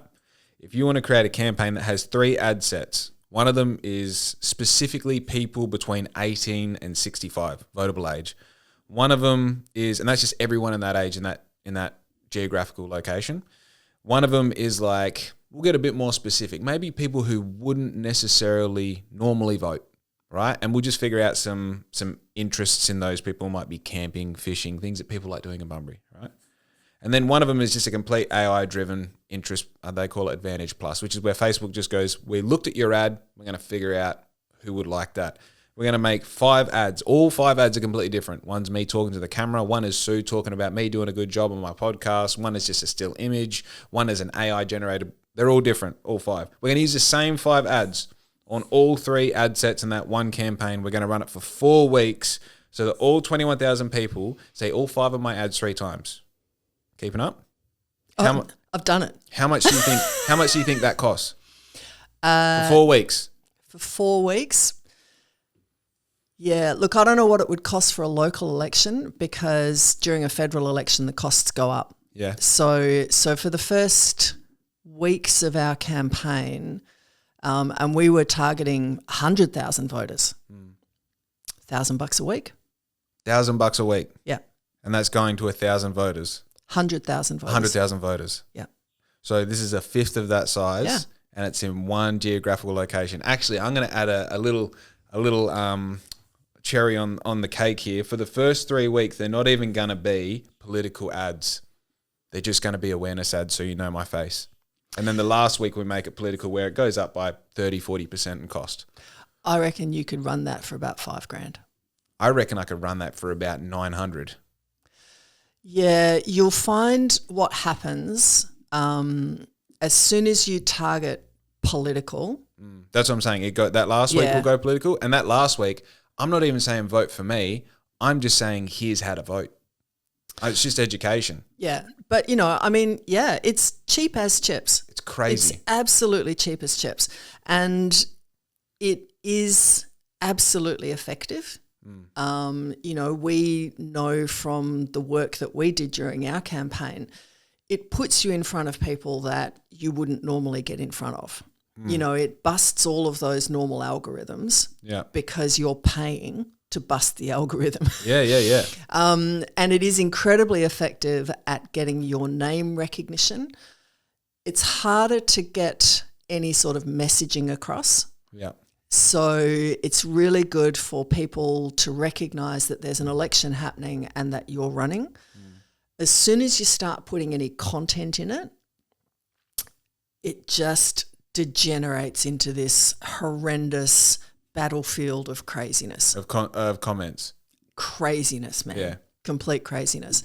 And at a federal election, even just putting my name and I'm running as an independent, boy, craziness came out of the woodworks. Yeah. And misogyny and hatred and all of that stuff that you would expect. I think But it's cheap, super cheap. the bigger point that I'm making here is, so let's say $5,000. If we go $5,000, $5,000 on ad spend. For reference, at the moment, I spend $30 a day on ads for my business. And usually I'm going for like spend 10, make 1,000. Yeah. Spend 10, make 1,000. And that's being really conservative. Usually it's better than that, right? So for that 5K, especially if you've got backing for someone and it's not your money, then you go, it's a different conversation. But it's when you go, well, I can spend 5K here or 5K there. I don't think door knocking adds any value because no one wants you at their front door. Yeah, I don't know about at a council. I mean, I think that we door knocked 12,000 houses across the electorate, which was huge. That for a first time campaign, that was huge.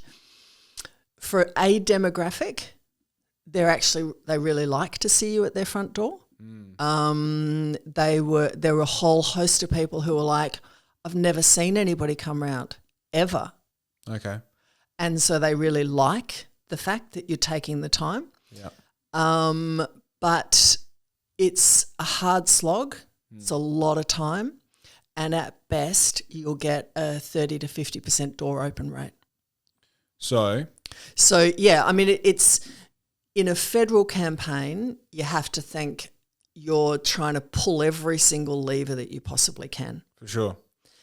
For a council campaign, you might be better off to, as you say, do your 5K Facebook advertising. I'm not saying this is be all and end all. No, Yeah. but you would probably also want to do a little bit what like I'm seeing them do as well, which is the flyers in the letterbox. Because still there's quite a lot of people who don't go onto Facebook. Yeah, for sure. And Jason and I talked about this on his most recent podcast. You're only talking to the people who are on Facebook, right? Yeah. I think the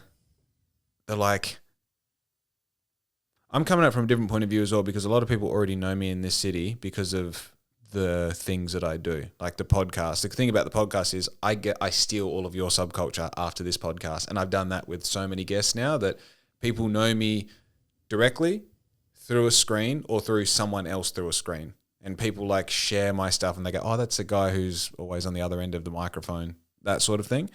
going forward, having this intention, knowing that I'm going to be running in 2 years. Well, I've already created the Jake Kerr for Bunbury City Council page. It's not called that, but it will become that at the right time. And by the time it becomes that, it will already have more likes and follows than anyone who's running at the moment, because forethought. Anyway, the thing that I see here is like, why are people waiting until a month before to gain trust?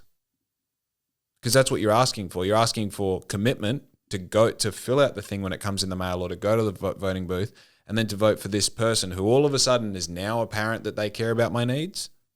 Where the fuck were you? Where were you? Yeah, it's interesting trying to translate your current audience into an audience that cares about the fact that you're running. Because I had exactly the same. I didn't have the online following, but I'd been living and working and helping people in this community. 30,000 patients at least. Over the years that I had, and all of their families and all of those things, so there were enormous number of people in the community who knew me. But it's translating that into saying, you've known me in this setting, now I'm going to run in this setting. And getting them to trust in that. That you're flipping what you're doing. Because if you want to run for council, then this becomes harder, because you'll be limited by what you can say, by the fact that you're now a councillor for the city of Bunbury. So you won't have the same freedom to podcast in the way that you would normally podcast. But it makes the arena of conversation more valuable as well. It's like, I can't talk about doing drugs anymore, but I can actually add value to people's lives by going, hey, like, this is a topic, this is what's going on, this is what was spoken about, or this is what's happening in the city. And nothing like making uniforms, doing the podcast, living this life is purely the stepping stone for the next part of my life. And if this transforms into an online place where the happenings of Bunbury can be spoken about, and I can have meaningful conversations with constituents, people of influence, people, business owners, whatever it is, to get deeper understandings of what's going on, I'm happy to donate this to that cause. Like I've done it once, I can do it 100 more times. It doesn't matter. Like everything that's happening is a stepping stone to that, and that's why I'm saying like this thing here where it's like, even some new candidates for this year's election in Bunbury, I've reached out to them. We're like, hey, happy to give you my platform if you want to come on and tell me what you're about. Now, the only ones who have said, yes, I'd love to come on are people who are already in council and are running again. Right. Yeah, that's interesting. And the rest, some of them don't even answer. They just see the message. You're like, cool, all right. Don't know how I can trust you now, but that's okay. Yeah. One of them's just like, brother, I'm so fucking busy. I wish I could, which also begs the question, how are you going to manage as a councillor? How busy are you? Yeah. Because it is a job. I mean, the reason you're paid is because it takes time. It takes energy and emotion. But regardless, it is what it is. I think the thing that I was trying to highlight here, because I feel like there's a bit of a lost up in the air notion that I put forward here, is that there are ways of doing things that, like, people of the generation above me go, I'm going to run. I'm going to put things in people's letterboxes. I'm going to put up core flute signs. And it's like, to me, it almost screams you don't understand what the world is if you're doing that. Yeah. I think if that's all you're doing, that's, in this day and age, it isn't enough. I think, but it's also interesting to think about how it would roll if that's all you did. Oh no! This result. So I believe that I could do it just doing this, if I wanted to take a risk. If I get in, I want to win by the most amount of votes that anyone's ever won by. Because it's the same as I'm not in business to kind of make it. I'm in it to have a GT3 RS baby blue sitting in the driveway, and everyone knows that I fucking won. Electric? Right? No. It'll be the most inefficient fuel you've ever heard of.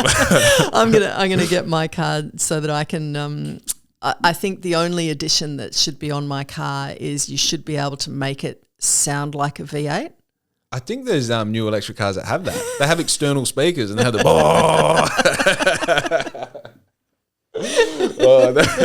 that's when you've gone too far, I think. Yeah. But yeah, I think, I don't know. I just believe that. Did you see the video of me eating the banana? I did not. Wouldn't normally do this. I wouldn't normally look at my phone during a podcast. Let me show you this video, right? Did you ever do the ice bucket challenge?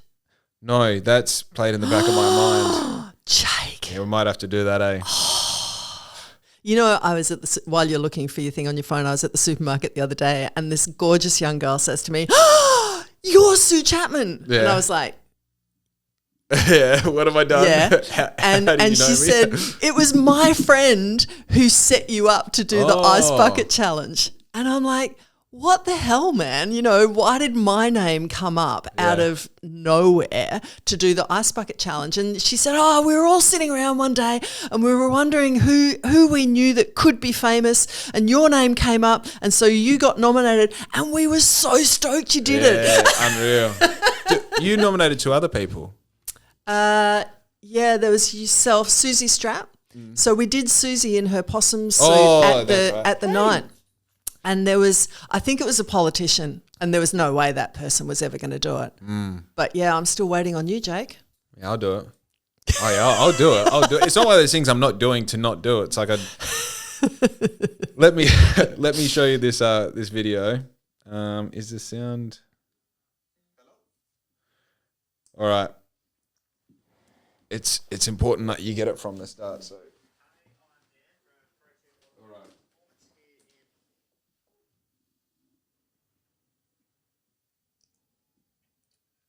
I know what you're wondering. How much to have a shirt supplied and printed front and back? Total cost, supply, print, GST, delivered, $40 a shirt. Shoot me a DM to find out more. Right? Ridiculous. So you know what I'm wondering? What's that? Why are you eating a banana with a spoon? You know what that is? It's fucking good content. Yeah. Because I know people that have watched that, multiple people that have watched that, and they're like, the fucking banana video? I'm like, yeah. What did I say? And they're like, I have no idea what you said. Really? Right? I mean, you're probably the on the more analytical side of people when it comes to watching and observing. But most people are just so drawn into the fact that I'm eating a banana with a spoon. I'm creating space by pausing. I drag you in. I got the feminine fold, the lights hitting me, just how are you? Beautiful, right? Not that, but something like that does so much more than a core flute sign. Yeah, look, I mean, I think you're right. And I think the only downside that I feel around social media is when you're in the midst of the campaign, you're never quite sure who it is that's coming back at you. And you're never quite sure who it is that's watching you. Yep. So whilst your ad might be targeting out and you're, trying to set the algorithm to only target 6230 or whatever it is, anyone in the entire world can dump back on you. Yeah. And that was one of the hardest things for us to manage during the campaign, because you're getting dumped on big time on social media. And you're never quite sure whether it's somebody who you actually should genuinely care about because they're one of your constituents, or whether it's someone in Botswana who's been paid to dump on you. Or it's a bot that doesn't even have a heartbeat. Yeah. Yeah. Yeah. So I think, I love the video, by the way. I think it's awesome. And $40 is a good deal, Yeah, price has gone up since then, but you can't get rid of that content. But, I think it is one of the real dilemmas of using social media. We all have to use it and we all have to have it as a platform. It's the equivalent of getting a dick drawn on a core float sign. Yeah, you think that, but it's not. It actually becomes much more personal, much more toxic, much more, and then it flows over into real life. So I had people verbally abusing me in the street, at the polling centre. I had people verbally abusing me, not even knowing it was me, but saying, if I had a chance to say something to that F and C, this is what I'd say to her. And I'd be standing there going, well, actually, it's me. Why don't you say it to my face? But that's pretty toxic. Yeah. To have that sort of response when all I'm doing is putting my hand up saying, I think I might be good at representing this place. Yeah. And, you know, people say, oh, well, just turn off your social media, or don't look at the negative comments, or don't do this. Like that. But it just doesn't work, because in amongst the 500 negative comments, you might have 4 comments that you actually do need to respond to. Yeah. Or you need to take down the 500 comments because they're saying such horrendous things that you can't have that on your platform. Yeah, you definitely, I mean. But having that spill over into real life, that's awful. And like, my partner was on one of the polling booths, got spat at on polling day. Yeah, that's weird. Simply because he's standing there handing out how to vote cards. Now, there's something gone horribly wrong for people to feel that they can do that to a perfect stranger simply because they're supporting a particular political candidate. Can I suggest a theory? Yeah. The bloke who did that's living a silent life of desperation. That his life has gone wrong and it's his fault, but he doesn't want the responsibility, and now you're an opposing side to whatever it might be. It might just be one thing, and your partner is a representative of that thought, and therefore you're worth spitting on because my life is shit.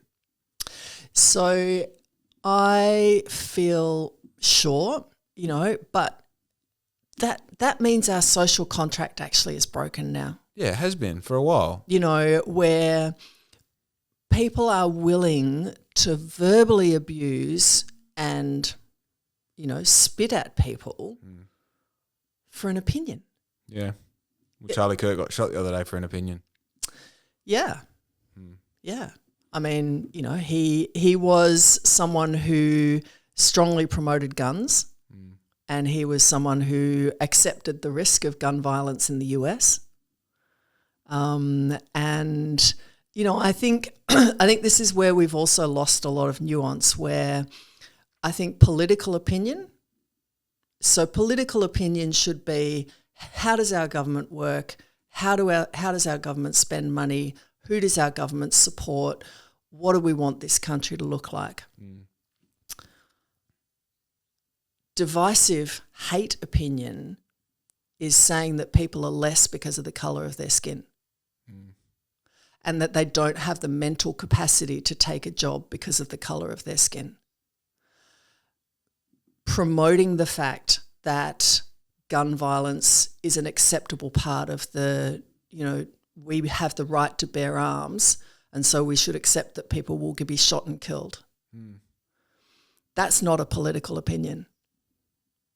Yeah.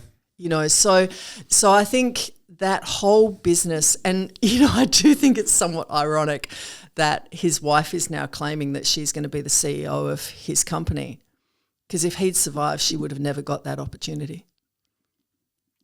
If he survived, she would have never got the opportunity. Yeah. Because of his beliefs about women and his beliefs about where women should be in the world.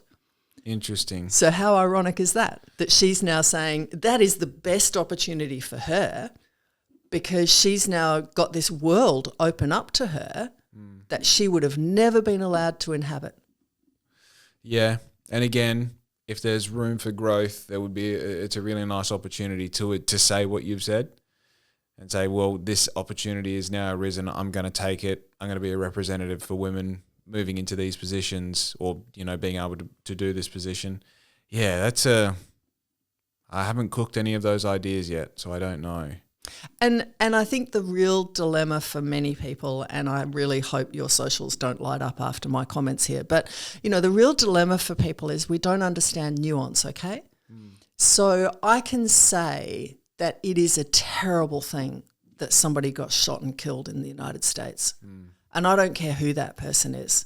They shouldn't be allowed to be shot and killed. But I can really dislike some of the statements that person made in their life. Yeah, for sure. For sure. But there were female commentators that came out last week saying exactly that, and they got death threats. Yeah. For saying exactly that. And they got hauled up in front of the right-wing media saying that they were promoting violence when in fact they were not promoting violence at all. They used 3 words of their statement to do exactly what the local candidate did to the other candidate. Yeah. You know, so this is how our capacity to discuss these really complex issues has become polarized.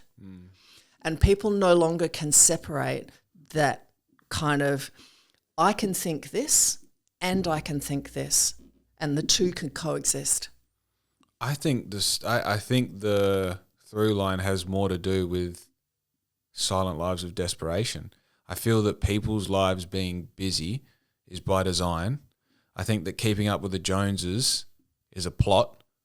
And I think that when it comes down to like a topic like homelessness, everyone's going to say it's bad and everyone's going to point at the councils and say it's their fault because they're not making the right decisions. And then when the topic comes up and the people who are trying to make money by getting clicks at Bunbury Herald or whatever, they're just going to say the most polarizing thing so that more people are going. It's got nothing to do with the people making the decisions or the problem. It's got to do with people reading the article. And then when they read the article, they get a jaded position on it, whether it's political leaning or polarizing leaning, whichever one's more applicable to the writer and to the paper. And then from that, you get more divide in people's lives. The amount of attention that people are going to give that actual topic doesn't go beyond, most of the time, even the headline, let alone the article. And then they have these positions that are based off this attempt at getting your attention that they don't have any more time to give to that thing because I've got to fucking go to work tomorrow. I'm also addicted to my phone. I've got to watch porn later on. I've got all these things that I got to do that fill up my day, that everything is fighting over to fill up my day. So then you get things like feeling the right to spit on a stranger because of their opinions, where if you just stop what you're doing. Even the person listening to this right now is filling in the background noise of doing their job or cleaning the house or walking the dog, and this to keeps them occupied. Just stop. What the fuck is going on in your life? Because most people don't know. And then the trickle-down effect of all these things happening is leading to a point where you do feel like it's within my right to spit on this person for holding this sign and this clipboard. Fuck them. Who are they anyway? Right? I think this over-consumption is purely by design so that, you know, if you want to get real conspiracy theory tinfoil hat, is to take more and more freedoms away from people while they're not paying attention to it happening, so we all eat bugs and rent our land, you know?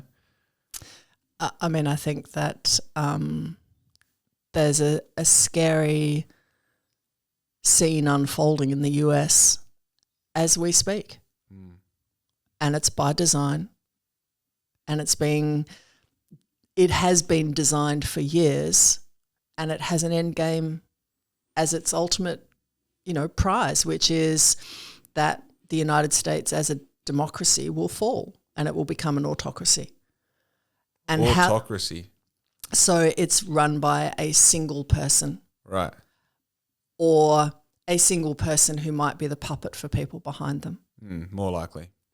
So, you know, you kind of, and then how does that impact the rest of the world? Because for years we've always turned to this person or this culture or this world as the upholder of democracy. Now you can debate that until the cows come home. Yeah. But, you know, that's now falling. And what are the implications for Australia? And what are the implications for our society? And what are the implications for what we're doing with our politics going forward? Now, can I circle back? Were you someone who followed Charlie Kirk before he died? Did you know of him before he died? I knew of Charlie Kirk. It's one of those ones that like his clips would pop up and I just got sick of hearing like teenagers yelling about, like, if you want to have a conversation, like just talk, you know? And also if you're going to have a conversation like here, like there are things that you're saying now that don't align with my, whether they're thought out or not, beliefs. And I sit here and go, well, tell me why you feel that way. Tell me why I might be wrong. You know, like might be a 4 that I'm not aware of. And if I can turn it to a 5 by learning a little bit, then I'll shut the fuck up. And typically those interactions are squawking seagulls and then Charlie Kirk, you know? So it's like it's very unattractive to listen to as someone who's not looking to get pissed off when I'm on social media. I want to see dogs and you know what I mean? I find it fascinating because obviously, you know, I'm in a different algorithm. So didn't know who this person was. Oh, not at all? Not at all. Wow. Never come across my radar at all until I wake up and, you know, one of the first things that comes up, thankfully the video didn't play, but one of the first things that comes up on my feed is because it's all over the national news. This person in the US is killed. And I find it fascinating that it has played out so intensely in certain sections of our media. And even like one of the federal politicians who wants to lead the Liberal Party came out with this, you know, sort of eulogy to Charlie Kirk. And it's like, what? Yeah, who are you? What? What are you doing? You know, because this is a person who lived and breathed and was in the United States, doesn't have any relevance to our politics as such. Why are you jumping on this bandwagon? So that's that. The structure of that is 100% accurate. Like I fully believe, tend to the garden you can reach, right? Don't tell the neighbour that he's got clover in his lawn if yours does, you know? And that's like my opinion about Charlie Kirk as a person of influence and as a person of a particular side of the fence. I never met him, you know? I don't like there are a lot of people that I know of because of social media, and people forget this. You know of them. You know of them. As far and you as know what they portray. That's right. You also know of me. I live in the same town as you guys. You don't fucking know me. You know? Like I try and be as transparent as I can about my journey as a person. But as far as the things that make me cry at that desk, you know, during the week about my business and the things that upset me about my grandparents getting older and the things that happened to me and I have to internally process, like what we started the podcast, I didn't put any of that out. Like no, right? So as far as like wishing Kanye a happy birthday, what the fuck is wrong with you? You know what I mean? Yeah. So the big thing about like Charlie Kirk is like, I can have an opinion about the structure, which you've also spoken about. Like, okay, here's a few things that I understand that seem ironic about the situation. And like, for sure, yeah, I see where you're coming from. I get it. I don't fucking care. I don't care. You know what I mean? Like, I really don't care. The thing that like right now, the things that outside of just the day-to-day, trying to grow a business, trying to be a good fiance, hopefully get married, hopefully have kids one day, maybe buy a Porsche. I don't know. We'll see what happens. But like, I was in Lebanon 3 weeks ago. And when you're in Lebanon, you realize that is a developing country of the past like 2,000 years, right? They don't have running power. The whole country runs on generators because every time they start to get a bit of infrastructure, they have a civil war, bombs are dropped, everything goes back to square one. And you have this extreme opulence in some areas, and in most areas you have extreme poverty, you know? And one of the big things is I come back here and I just like step outside in the sun and I breathe fresh air and I'm like, how good is this? You know, like just the weight is just off your shoulders after being stressed for a week. Like, oh, am I going to hear? Yeah. Am I going to hear that in real life? Am I going to be one of the people in the videos recording that? Yeah. Right? You come here and you're like, oh, fuck, this is good. Yeah. You know, you listen to what people complain about and see like that article about Jason, you're like, dude, shut the fuck up. You know, like educate yourself. It's all good. Hey, you sitting back in your $600,000, $700,000, $800,000 home, probably with the fire going, with your premium ChatGPT subscription, making your bullshit article to post. How's about just don't do any of it? Just sip your tea and go to bed. How's that for an idea? But then when it comes to trying to have an opinion, especially a political opinion, and this might be, this might be going against my intention to run for council, where it's like you can also say that we should probably give a fuck about things if you want to be, but go back to tend to the garden you can reach. The garden that I can reach is the one that surrounds my house, And past that, I went for a 10-kilometer walk yesterday with my dog and picked up rubbish and put it in the bin as I went. It's the little bit that I can do on my day off, not looking for too much responsibility, but still contributing, right? I can see that, okay, there used to be people that are, without homes doing it tough in this area, and I see that they're not there anymore. I wonder where they are now. I go over here. This shop here is having a closing down sale. The shop has been here I've been here for 20 years. They've been here longer than me. Why are they shutting down? I run into this person who I know was involved with this thing. It's the Japan Fest, and I know they're the part of the org. I'm going to talk to them. All these little things, tending to the garden you can reach, and that's what I mean when you say like, what value do you offer?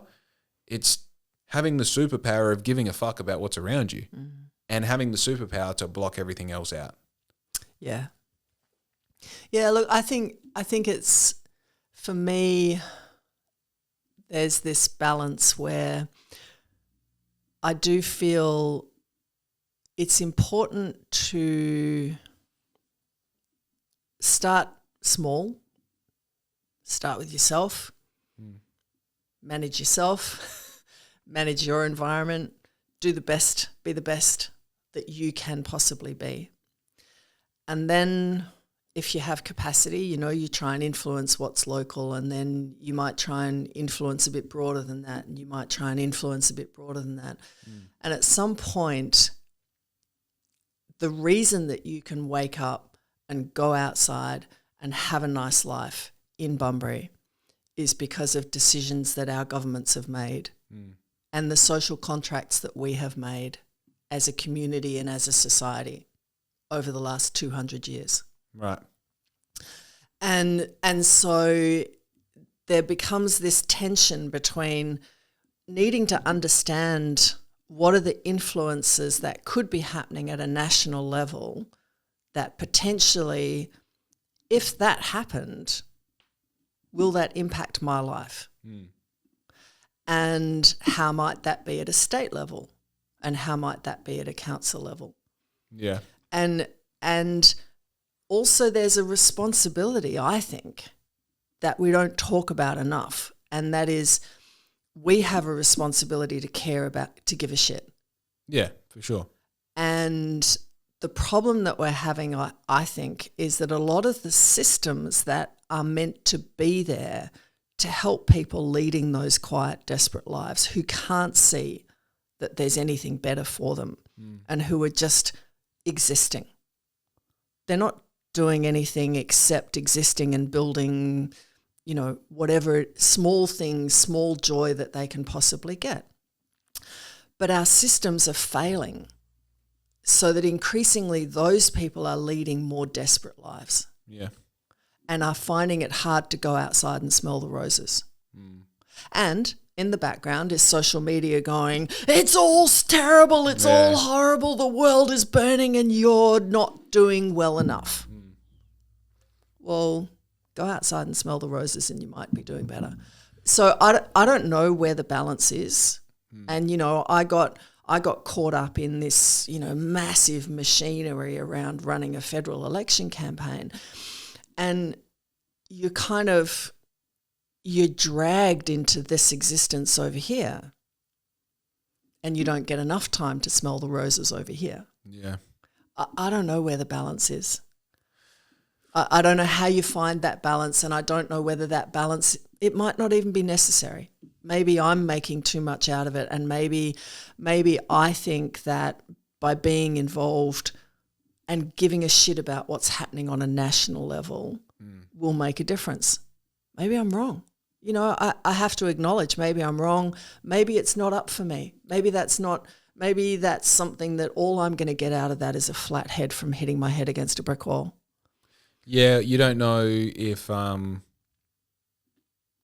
because it's an egotistical thing to want the job, in part, whether it's a big part or a small part, there is a certain amount of like, well, I think I can make the change. And I think I can make a difference for the better. Right.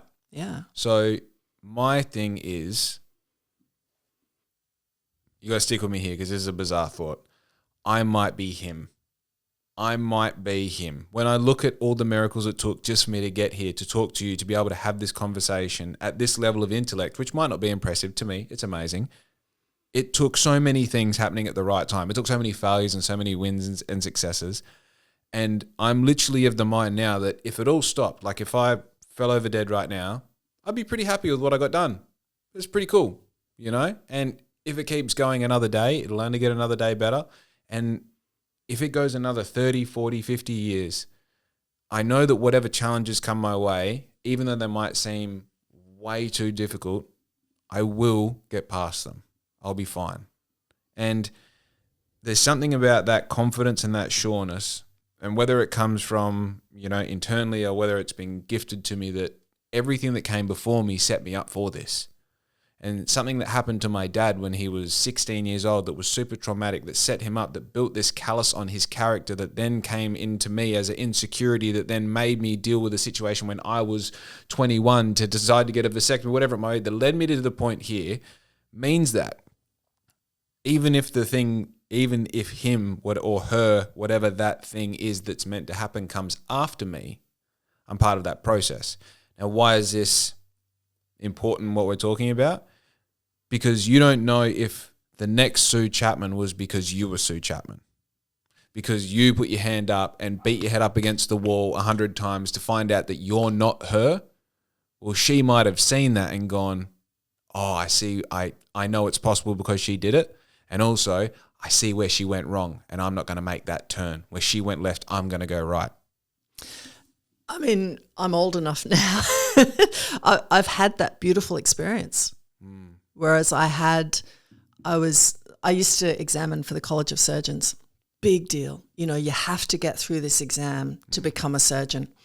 And it is a nightmare of a weekend. So like these young surgeons are coming along, they have spent 6 to 12 months of their life. All they've done is study for this exam. And they have to go through 5 different 20-minute or 40-minute Viva exams. And they've already 2 weeks ago done written exams. And so it's really super intense. Yeah. And I was walking out, like the whole process had happened and we had congratulated the people who were successful and it was all wonderful and it was all fantastic. And I was walking out of the hotel to go and get in my taxi to go to the airport. And this young girl came up to me, one of the young female surgeons, and she said, I saw you up on a podium one day and I knew that it was possible. That's sick. And I was just like, oh my God, my heart just burst. Yeah. Because that just is extraordinary to have someone say that to you. Yeah. And to think that it was just me putting myself out there, which gave somebody the opportunity to think, I want to do that. And yeah, like you say, you know, I may not be the Sue Chapman that gets elected to federal politics. Okay, so be it. Yeah. But, you know, you want to know that you gave it your best possible shot. Yes, there were mistakes that we would probably do differently next time. But as you say, somebody along the path will go, I reckon I could do that. Yeah. Because I saw that person do that. Yeah. And that, you know, particularly for young women to see women being successful is really important. For young men to see men modeling them in a particular way, and success and what that success means is so important. To see what you want to be. Yeah. Is so important. And you've described it yourself. You know, you had a series of people that you considered were role models. So did I. I mean, the thing for me, I was lucky enough. I had some incredible role models that were women surgeons, and I had incredible role models that were men surgeons. Yeah. And you know, they taught me stuff that has stuck with me forever. Yeah. But yeah, I think you're right. You know, you have to get to a point and you keep pushing that boundary and you keep pushing what you think you're capable of and you keep going for that next thing because that's how we all move forward. Yeah. And that's how we bring people along with us. Yeah, it's really it's interesting, the role model thing. Like the Southwest Community College. Yeah, Southwest Community College. It used to be the not the Dole office. What's the right word for it? Centrelink. Centrelink. Yeah. Used to be the old Centrelink building. Now it's Southwest Community College. So I had a young bloke reach out and say, "Hey, found your socials, interested in your industry. Can I do like a outreach interview or something?" I was like, "Yeah, sweet." And he went to ask his first question. I'm like, "Do you know how this all started? How it came about?" He was like, "Nah." I'm like, "All right." And just 45 minutes, just hit him from coffee van to today. And him and his I guess teacher or responsible adult person was there, and they're just sort of like, fucking whoa, dude! Like, how many different iterations, episodes of this TV series is there? Yeah. And I'm realizing from his response and also the follow up, like comms that we got backwards and forwards, and then the invitation to do sort of like the same thing but for a group of the students, like actualizing that into this is a moment where like I'm not trying to be a role model, but I'm just trying to humanize the experience of not fitting in, because that's where this all originates. I'm an only child that got moved around so many times before I was 10 years old, didn't know I can make friends with everyone because of it. I'm curious, as you say. I'm got this weird capitalist sensibility that if you apply yourself in the right direction and understand the system, you can financially benefit from it. Typically, if it's aligned with pure values, then you seem to financially grow at a good rate. And I think that these kids here are young adults, not kids. I think they're in a position where a lot of them have this superpower of being weird and different, and they see it as a negative thing. Yeah. And it's like, no. That's your superpower. That's your superpower. That voice that you and I had in the back of our head, that's your superpower. You just got to learn how to be friends with it, I had exactly the same experience. I had this young kid come and see me during the campaign, and he was talking and, clearly one of those kids that has interests that are different from many of the other kids in his school. and talking about the things that he was interested in and what he wanted to make a difference in and why it was a struggle. And I was like, that's the mindset you actually need to move, because your difference is your superpower and your intellect is your superpower, and your ADHD, autism, whatever it is that you want to put a label on, if you can find a way of channeling that becomes your superpower, because you have a brain which works differently from other people. And so you can come up with solutions that are different. Yeah. And you can come up with ideas and pathways and capacity build that people who have always been taught that these are the lines within which you work can't see those opportunities. Yeah. So it's exactly the same as what you're talking about. And kids who are in that situation, young adults, whatever, it's so important that they see people like you turn up. Yeah, turn up.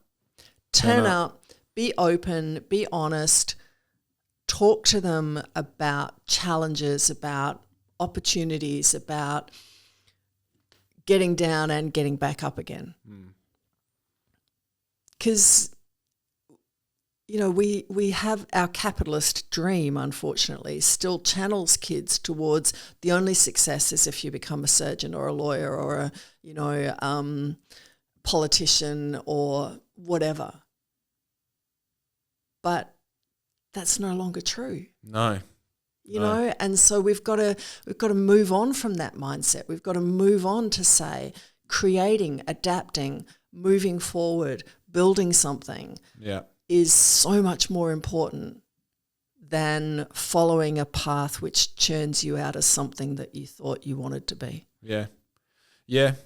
The common thread in all of my business owner mates that are under 40, none of them finished school, none of them went to uni, none of them did TAFE. They all just said, no, this is fucking too hard. It's too hard. And also, all of them, male and female, are the sort of person who can sit down for 3 months and build a program because their business needs it.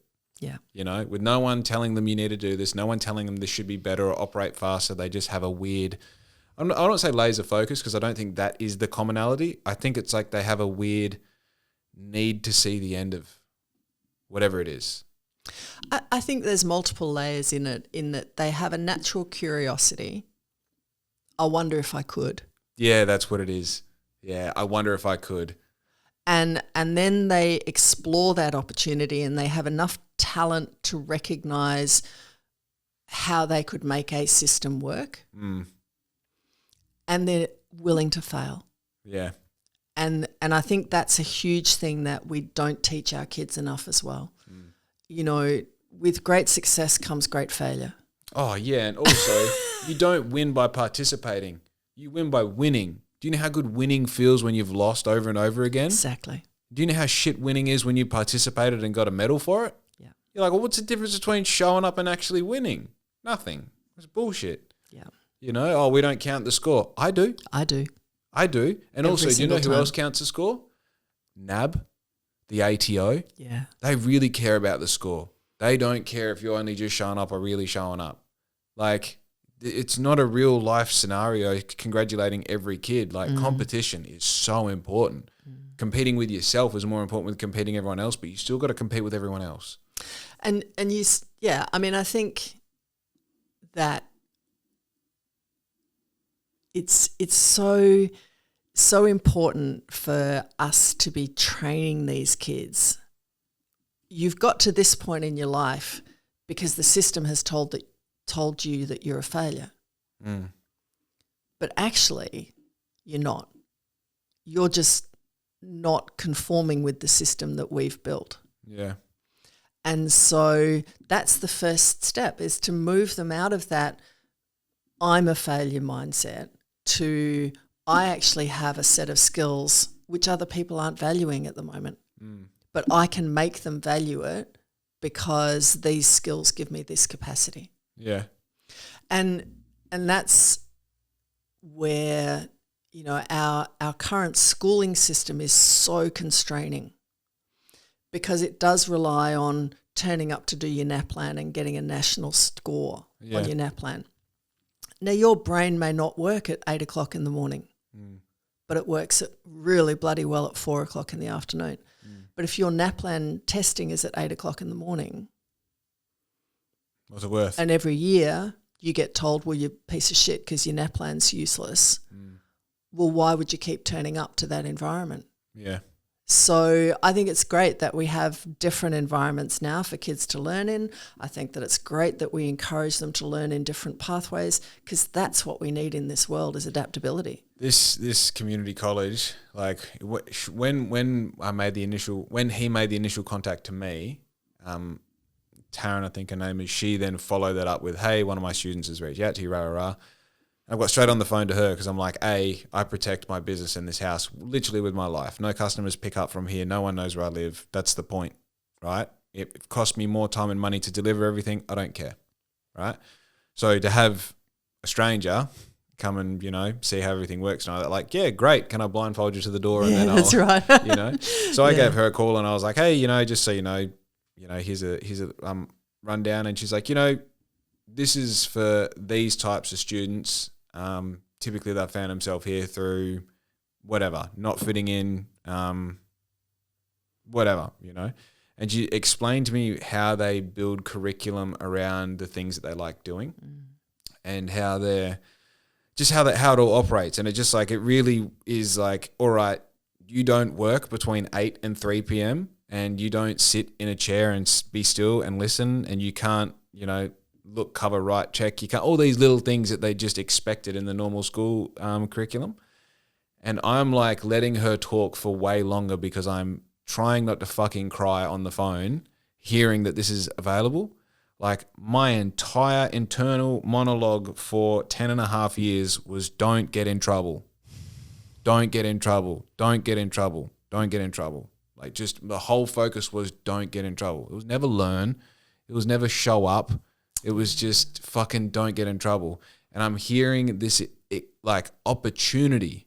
And some of these kids probably feel like, oh, now I've got to go to this fucking thing that doesn't work for me. And it's like, literally, it's a red carpet for the growing number of kids who can't manage the bullshit environment that is 5 classes a day, an hour each, separated by lunch and recess, told what to do by bells. and wearing ridiculous uniforms in the process. Right. Yeah, look, that's a whole bigger question about how we educate our kids, isn't it? Which also ties into what we were saying before about these, the silent lives of desperation is a result. It's a symptom of a greater problem, which is what you said before. Our social contracts are broken in so many different ways, like fatherlessness, education, health, like just health in general. Like we're being told at the same time, all of these things you definitely need to do, and all of these things are bad for you. Don't wear polyester underwear, remineralize your water, sun your butthole or something. Like all these different, it's always just conflicting. And then 3 years later you find out, oh, actually, no, gluten is good for you. This is bad for you. It's constantly in, going to the thing of like, we're so busy with everything else that by the time you do get to try and make any sort of conversation with yourself, any sort of positive step forward, it's so jarring because it ultimately keep unwinding the thread. The rug gets pulled out from underneath you. It's easy just to do nothing and be silent and desperate. Yeah. I mean, it fascinates me when I hear people talk about, the latest health kick. Because it comes back to what I think is a really dangerous Trump tactic of the concept of fake news. Because fake news basically means you can't trust anything. You can't trust anything that anybody says. You can't trust science. You can't trust politicians. You can't trust what people are telling you. And that's a really dangerous situation to be in because, in fact, we have got to this point in our life where you can go and turn on your heater, you can go and turn on your internet, you can sit and talk with me for 3 hours on a Monday morning and know that the sun is still shining outside and there's fuel in your car and all of those things because of science. Yeah. And yet, if you start to question science and you start to question the people who produce science, then there is no solid ground for us to stand on. Right. And all the gains that we have made can be tossed out the window. So again, we're seeing this in the States where RFK is pulling all of the vaccine mandates out of the system. Yeah. And you watch measles explode. You watch polio come back into the United States.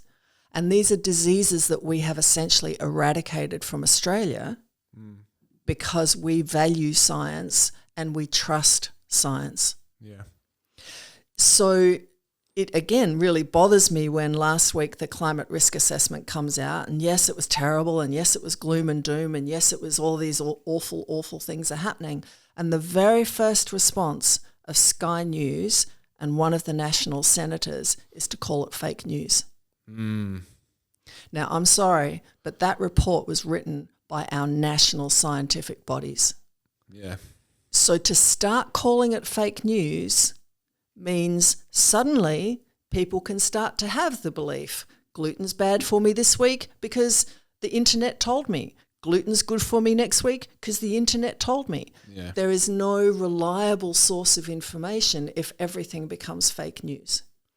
So again, as much as I don't like harping on what's happening in the US, but Australia has to be really aware that there is this risk that if we allow this language to become part of our vernacular, to say, I don't trust science, I don't trust the CSIRO, I don't trust our national bodies of authority, then you are left literally in the maelstrom of the internet going, I don't know what I'm meant to eat because the internet is telling me 15 million different things. Yes. I think... So you talk about the busy life, right? Let's expand on that. So the person in question, male or female, does the job and has the hobby on the weekend and does all the things. The thing that they really know about is like their position at work, and they really know about the 2012 Ford Ranger that they have, and they really know about Saturday morning, they play tennis. They know about tennis and technique. And then filling in the gaps, they really know about maths. All right? They watch maths with their partner. And they talk about it. They discuss, I can't believe Jeremy, fucking who cares? Right? And then on their phone, they get reels about maths. Right? And then interjecting in between these moments in their life, Jeff from work says, did you hear about the thing that you just said, the climate thing, right? And, it's fake news and rah. Now, the person in question that I'm talking about can say anything they want about the faulty or automatic transmissions in Ford Rangers because they own one. They can say anything they want about the job that they work because they do it every day, 8, 9, 12 hours a day. They say anything they want about maths because they actually research it, right? But they also have to have the integrity to say, like, I don't know about climate, right? Because they don't research it. They don't scratch under the surface. They don't read those 3 words out of the bigger sentence, right? And I think that lack of integrity, and if we go back even to the reference I made to Game of Thrones, that lack of honor of not being able to just say, Sue, I don't know what you're talking about. Like, I don't research it. Ask me about printing shirts. Ask me about podcasting. Ask me about Bunbury. I know a little bit about Bunbury. There's a lot to know. I know a little bit, but I've been talking about it for years now. It's all recorded. You can go back and watch it all. I know about that. I don't know about being a surgeon. I don't know about these things, right? I feel like that integrity, which, if you want to give it a reason, maybe it's fatherlessness, maybe it's, I don't know. Again, I don't know. But it's that integrity that people seem to think that because they have a Facebook account that they should comment on your stuff when you advertise yourself because you put yourself into a position, right? They think that because they have spit in their mouth that they should project it onto someone else for having an opinion because they're in this scenario, right? I think the part that gets squirrely is, I'll give you an example. When I first started wanting to get back into business 5-6 years ago when we're living in a caravan, my first thing that I learned how to do was drop shipping. You know what drop shipping? So basically I went onto YouTube and said how to make money online. It said buy stock, like stocks, and trade them and do the rest, which you need initial money for. I didn't have. You can drop ship, which essentially you find product X, you build a website, that website generates customers buy product X through your website. You then tell the company in China to send that product to the person and you keep the little bit of profit on top. Super simple, right? So the first thing... You're a warehouse. You're not a warehouse. No, but you're just a salesman. You're a virtual warehouse They're salesman. The warehouse, yeah. You're just the lead generator, right? And your whole value is based off how good your marketing is and how many people you get to your website and convert them into sales, right? Do you know what the first thing is that I looked at selling? Those hydrogen water bottles. The water bottles that have a little electro thing in the bottom that you fill your water up and then it hydrogenates the water, right? The one thing that this big long YouTube tutorial taught me how to do was to create ads regardless of the truth of the content, how to make ads to sell shit to people, and then how to convince influencers to spread your message to up your value because you get more people onto your website, convert them more into sales, make more money, and continue the process. And this whole theorem for the 2020 COVID period was essentially to continue making stores with different products and then test them against each other to figure out what the ultimate product was with the ultimate through line for sales. So you could buy it for the least amount, sell it for the most amount, make the biggest profit margin, and all of these little tactics, tricks, whatever you want to call it, good or bad, makes you rich, makes, sales go through the roof. All these things to perfect that process. Now, little side note, I apply all of those things to what I currently do because I am now the warehouse, I am now the salesman, I am now the fulfiller, I'm the website designer, I am the marketer, I'm everything now. I have the whole process, which just benefits me to sell my product as much as possible. Now I can create it for the cheapest amount, right? Business, capitalism. But the point here is 5 years down the track, we're learning that these bloody hydrogen bottles are all bullshit. Mm. They're actually bad for you. Mm. I could have told you that from the moment you mentioned it as a possibility. Right? These cheaply made bullshit theory bottles from China are actually bad for you. So they're not even are they neutral, but they are negative for your health. So I'm not a bad person. I didn't start all of this because I'm an evil person. I did it because I didn't want to drive a truck. I did it because, I mean, at the time, I had an OnlyFans account. You know what I mean? Like, I was doing wild shit to make money. Now, had I gone through with this website, I mean, I got samples of this and tried it and recorded content, and I was doing the thing, right? I didn't get to a point of actually selling these. The things that I sold were battery-operated fish finders, whole other story. But the thing here is that's fake news. Like, you can't believe everything you see. That is a better packaged bit of content than you'll even get from our mayor who's running for mayor.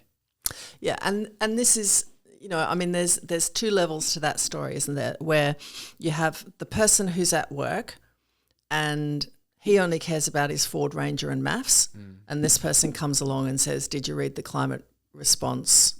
I think it's fake news. Now, this person has every reason to turn around and go, I don't know what you're talking about. Let me look into it and get back to you. But the reality is that A, probably doesn't give a shit. B, worries that if he goes home and looks at it, he might actually come up with a different opinion from this person, which results in him getting spat at. Yeah, dimensions, eh? You know, so that's the first level of that dilemma. Now, you know, someone who is in that situation potentially could say, look, I don't buy into the whole fake news, but let me look into it. Yeah. And then you walk away. You never discuss it again, but you've at least raised the question, why are you calling that fake news? Now, you start telling me about a product on the internet which supposedly has, you know, scientific research to back it. And instantly my ears are going, warning, Jake. Yeah. Warning.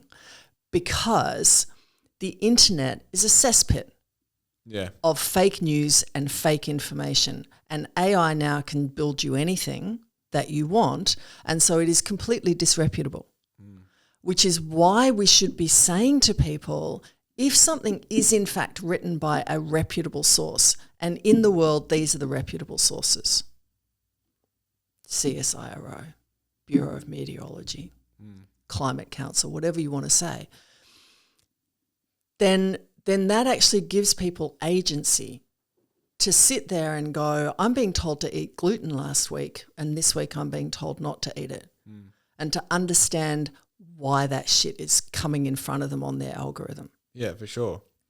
But we don't, as much as we would like to think that we're clever. Oh, yeah, don't kid yourself. It's extraordinary that we allow these companies to continue to work in our environment, and we are all addicted to our phones, and we're all addicted to the social media and the likes and the, you know, getting stuff. Why is it that the companies won't tell us what they're putting in our algorithms? Why is our government not actually saying, we need some transparency here? Because I have enough faith in a human being that if I'm sitting in my home and I start to see Charlie Kirk videos coming on to my feed, I want to understand why the algorithm is suddenly feeding me that. Yeah. And surely that, you know, they're using our information to produce the algorithm. Yeah. So surely I have at least a small amount of entitlement to understand why I'm being fed the content that I am. Yeah. But we don't.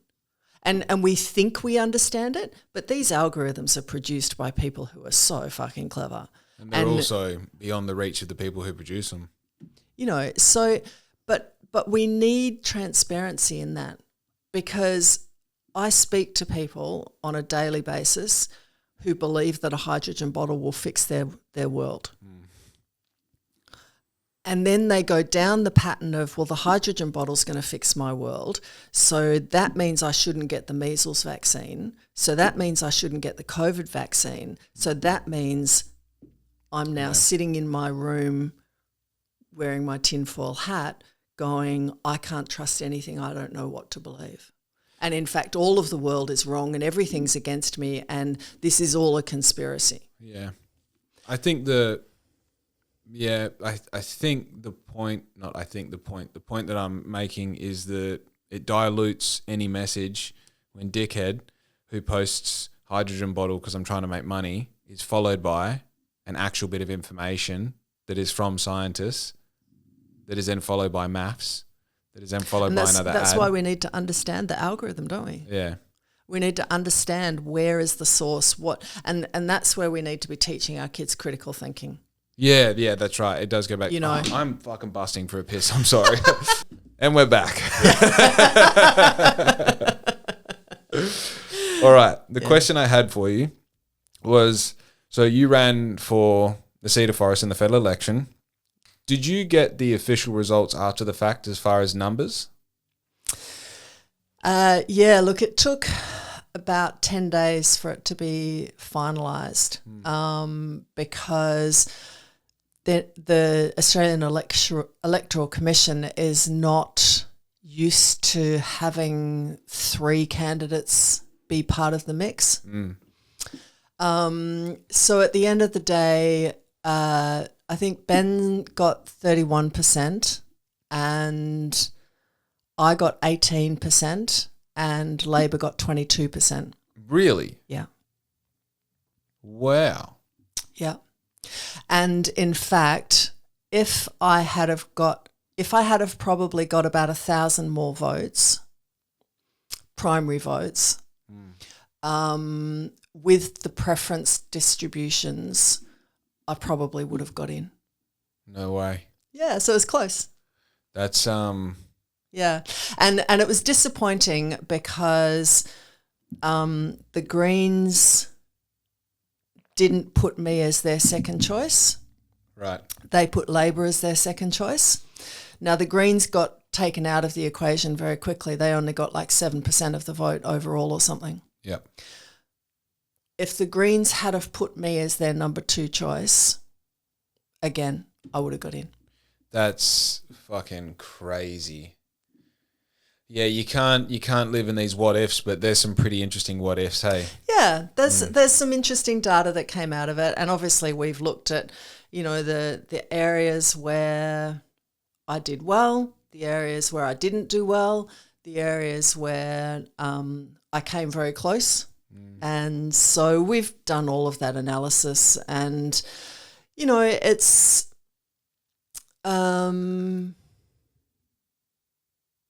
it's that whole thing about, like we were talking about with competition.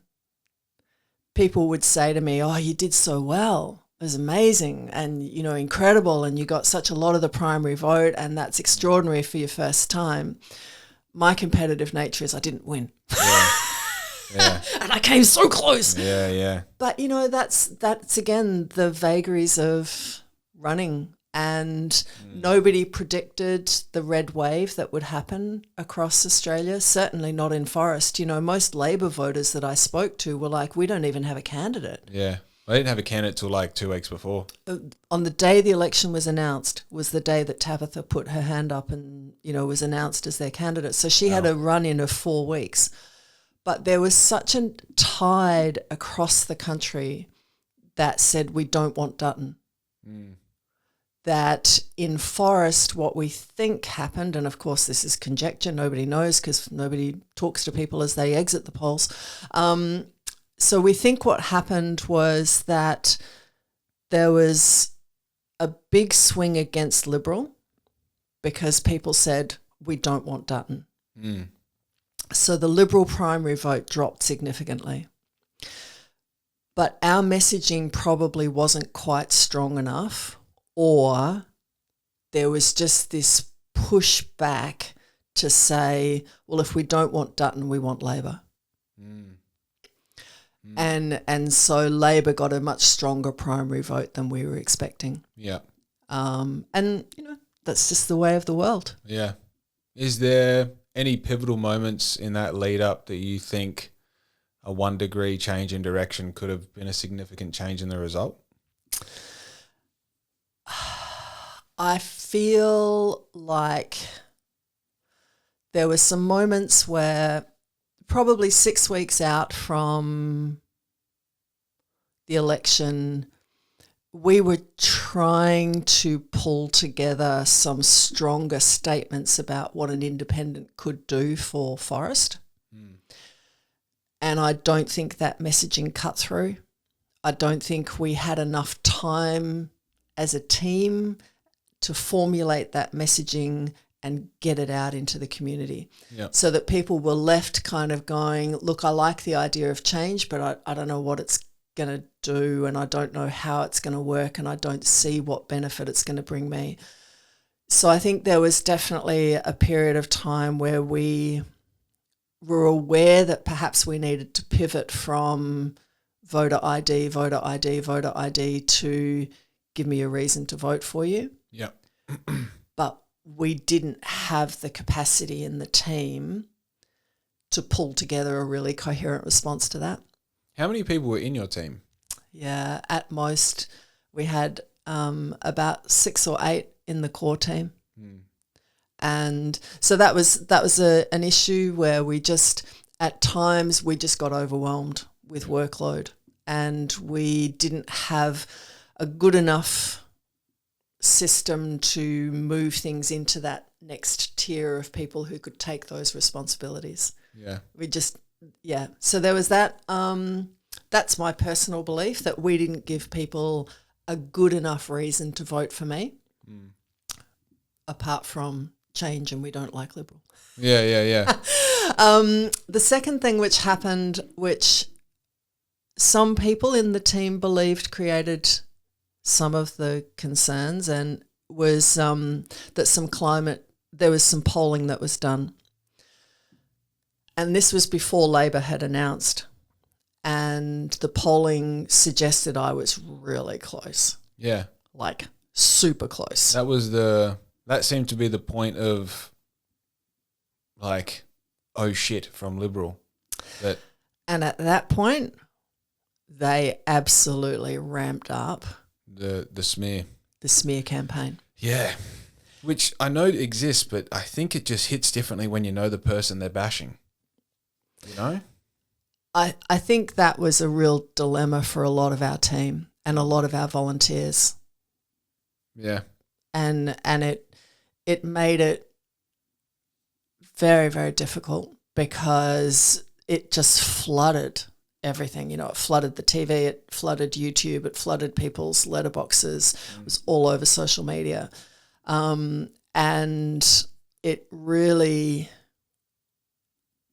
it was extraordinarily vicious. It was extraordinarily full of lies and misinformation and distorted facts.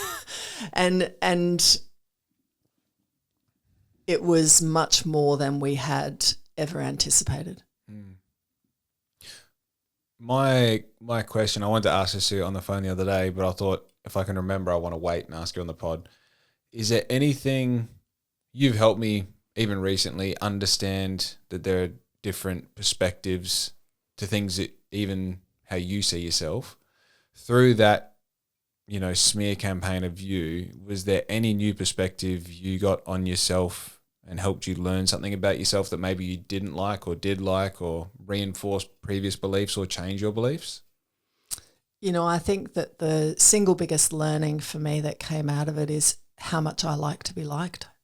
And how I built so much of my professional career around people liking me. Yeah. And how much value I put on people liking me. Of course. And to be disliked, hated, vilified, to have my integrity challenged. Yeah. Created this real emotional upset in me. And I wasn't prepared for that, because I wasn't prepared to have people vehemently dislike me. You knew ahead of time that that was going to be part of the job? I didn't expect the intensity. Yeah. And I genuinely don't think that I anticipated my emotional reaction to that.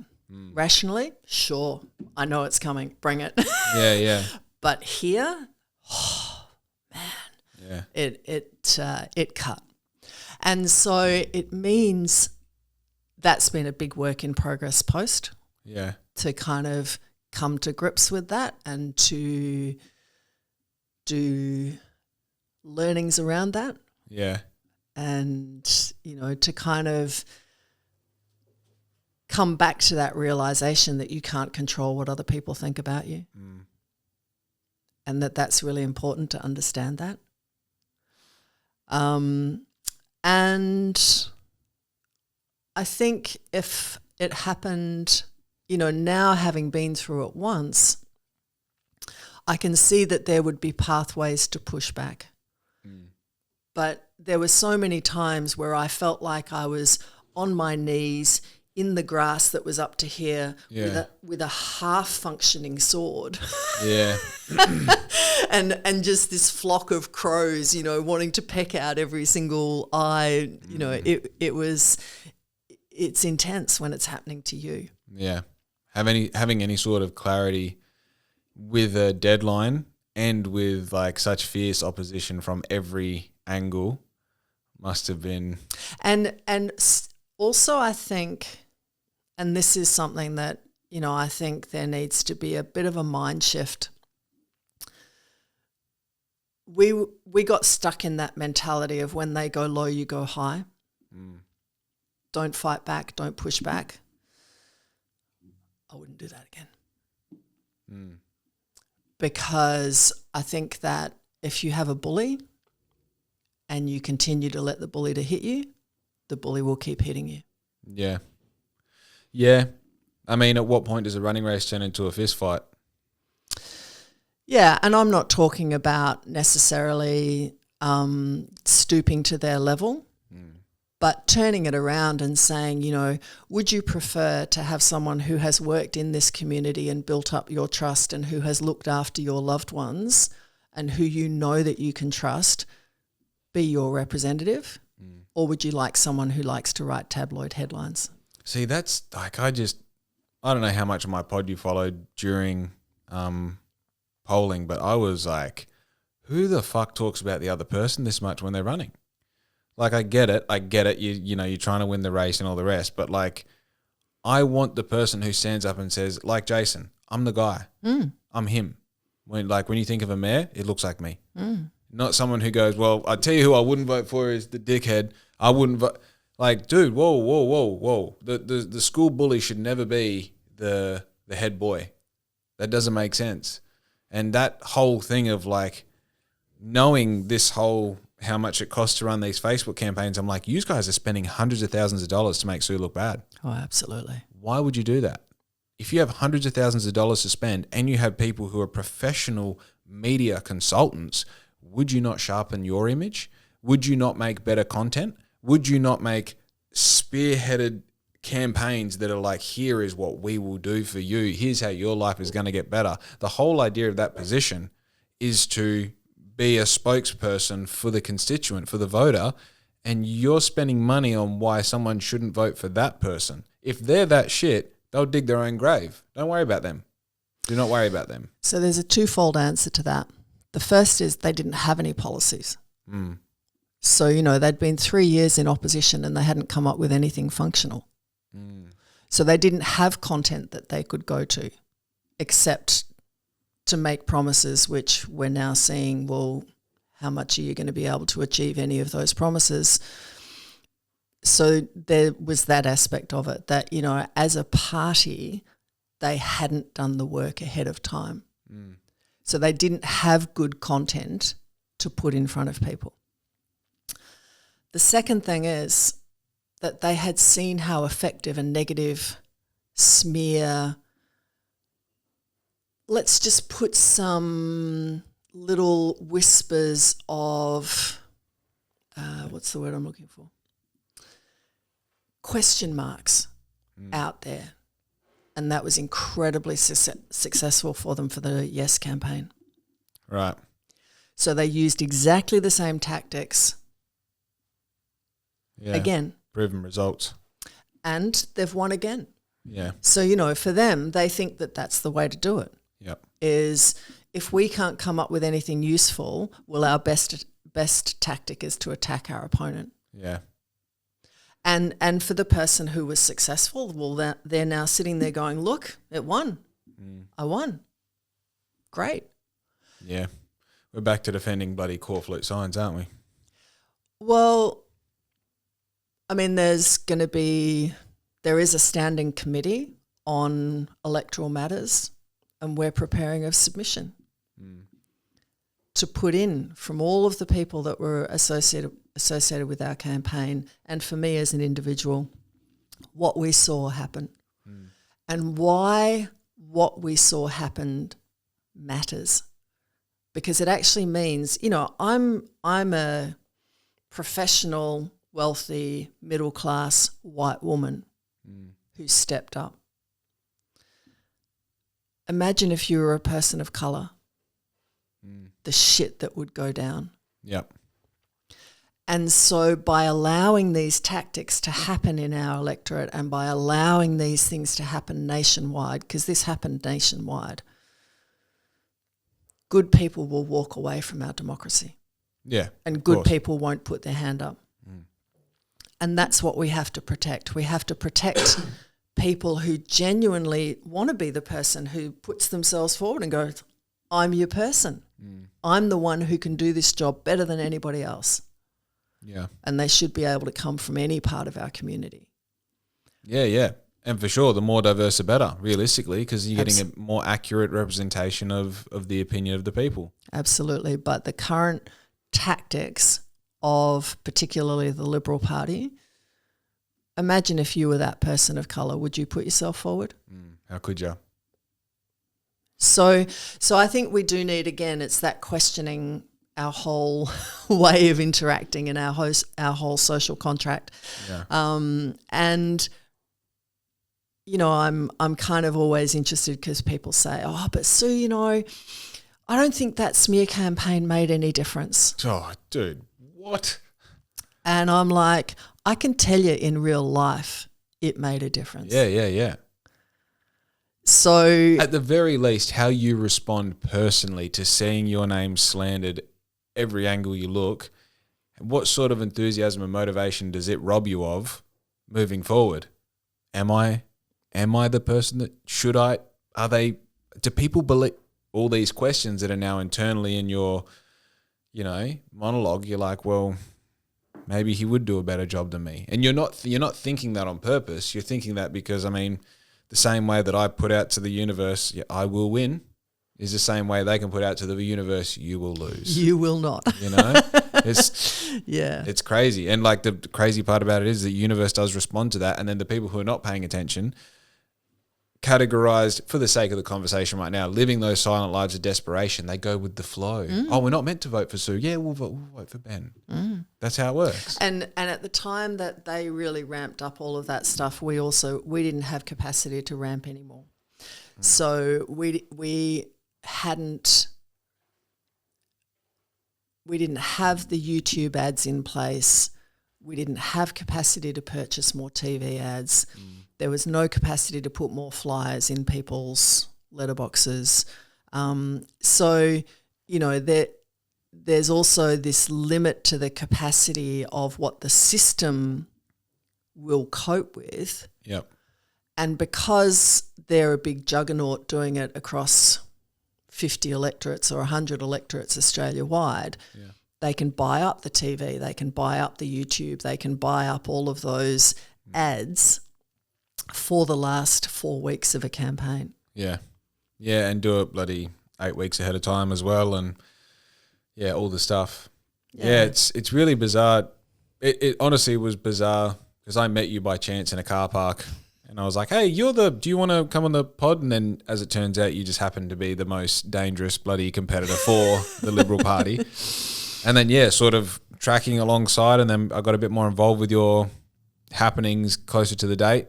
And then, watching it all unfold, it was bizarre, you know, because like I never intended to have a political podcast at all, you know. and then to have both the candidates who were end up being head to head it was so interesting. So it's really interesting now, after all of this, having that sort of transparent opinion on what happened and the aftermath of all of it. Yeah. It's and I don't even want to ask you because I don't want you to have to commit on camera whether you're going to do it again, but it's interesting just to see. I'm interested to follow this, you know? Yeah, look, I mean, I think obviously initially after the campaign finished, everyone was like, "Oh, Sue, you've got to do it again." And I'm like, I don't. Yeah, I'm out. Actually, I don't. I might move interstate yet. Yeah. And at the moment, I'm having a great time doing the things that I'm absolutely passionate about. And so I think the other really important thing for Forrest to think about is watching what our current member does, and are they a good member? Do they do what they say they're going to do? What do they do that achieves outcomes for this part of the world which are positive? Yep. And, you know, holding that person to account is really important, because otherwise they're taking the salary and doing nothing. Which we've agreed we don't like. Yeah. So unless people actually hold them to account, then that's a great run for him, because he just gets to take the salary and walk away, and, you know. So I think it'll be really interesting to watch how that all pans out.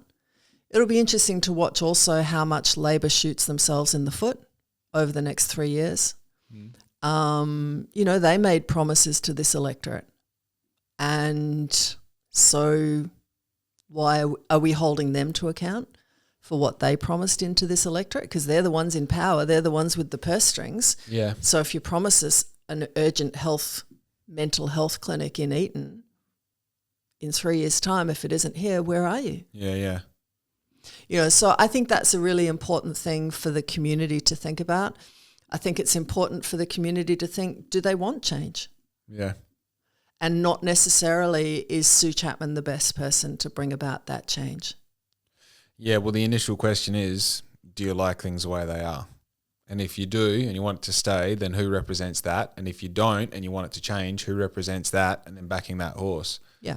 This is it's such a weird thing, because going back to my intention to run for council, do you go in with a hard mind approach of, this is what I think should happen, and here's how I'm going to try and advocate for that to happen the very best, whether it's relationships, whether it's having my 3 things that I want to achieve in a 4-year cycle and knocking them over one by continued effort in one direction? Or do I go in with just the idea that I want to best represent the people who voted me into the position, and I'm going to not forever change, but allow myself to be malleable as to what is the best direction that the people want to take?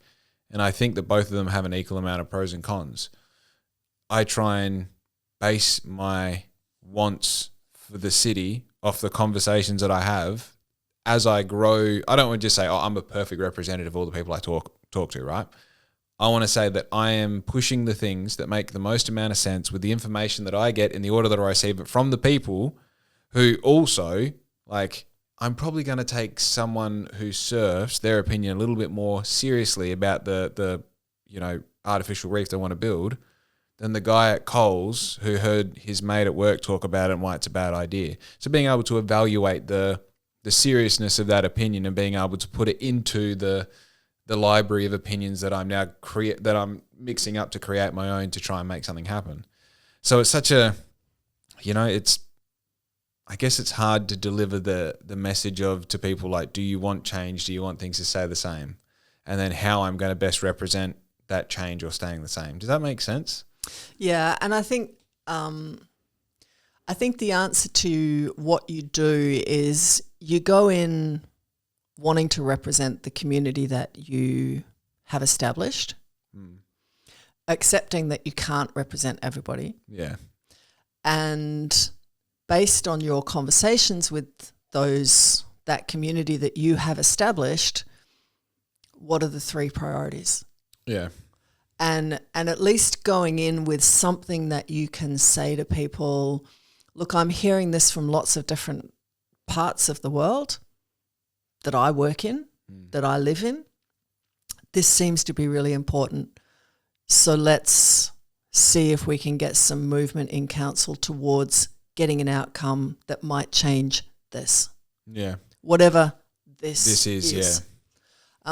So, you know, for me, it was along the lines of, well, we need more housing and we need to build more housing and we need to get more housing. And so we need infrastructure to do that. So let's get money from an infrastructure fund that defines the regions, all those sorts of. So, you know, you work out how to get what's important, what are the 3 things that you're interested in, and what might be the pathway to achieve change in that space. Yeah. I think the best bit of advice I got about being on council is have 3 things per term and do 3 terms. First one learning, second one executing, third one teaching. Yeah. And it's like such a great, I mean, if you could do it, fuck yeah. Especially getting 3 things done in 4 years. Like as a businessman, you get 3 things done, your whole business, you're doing well, you know? Yeah, it's such a, and then also translating that into, like, I want to see Jason do a second term because he's just got a bit of momentum. Like, whether he's the best person or not, right now he is, because he's been doing the thing, he's established the relationships, he's got momentum, he's got probably more than 3 things that I feel he can continue to execute over the next 4 years for the sake of continuity and his age and his execution. Give him the job, you know? And by giving him the job, it's like, fucking vote. Yeah. But anyway, we probably should return back to our lives, hey? I feel like I think it's time. I've donated all the best part of my brain of today to this conversation. I need to go and have a nap, you know? Thank you so much. It's been so nice to chat with you again. Always. Is there anything you want to promote before we turn the cameras off? Look, if anything happened to you during the campaign that you thought, that's not right, we are actually hosting an event on Sunday out in Dalyella at the community centre where we can help you write a submission to this Senate committee. Okay. So it starts at 2:00 in the afternoon. So don't have to RSVP, don't have to do anything, but it's at the Dalyella Community Centre and it's at 2:00. Beautiful. And that is this Sunday, the 20... something. 20-something. Yeah, I think I'm free. Beautiful. All right, guys. Be good to your mum because we are out of here.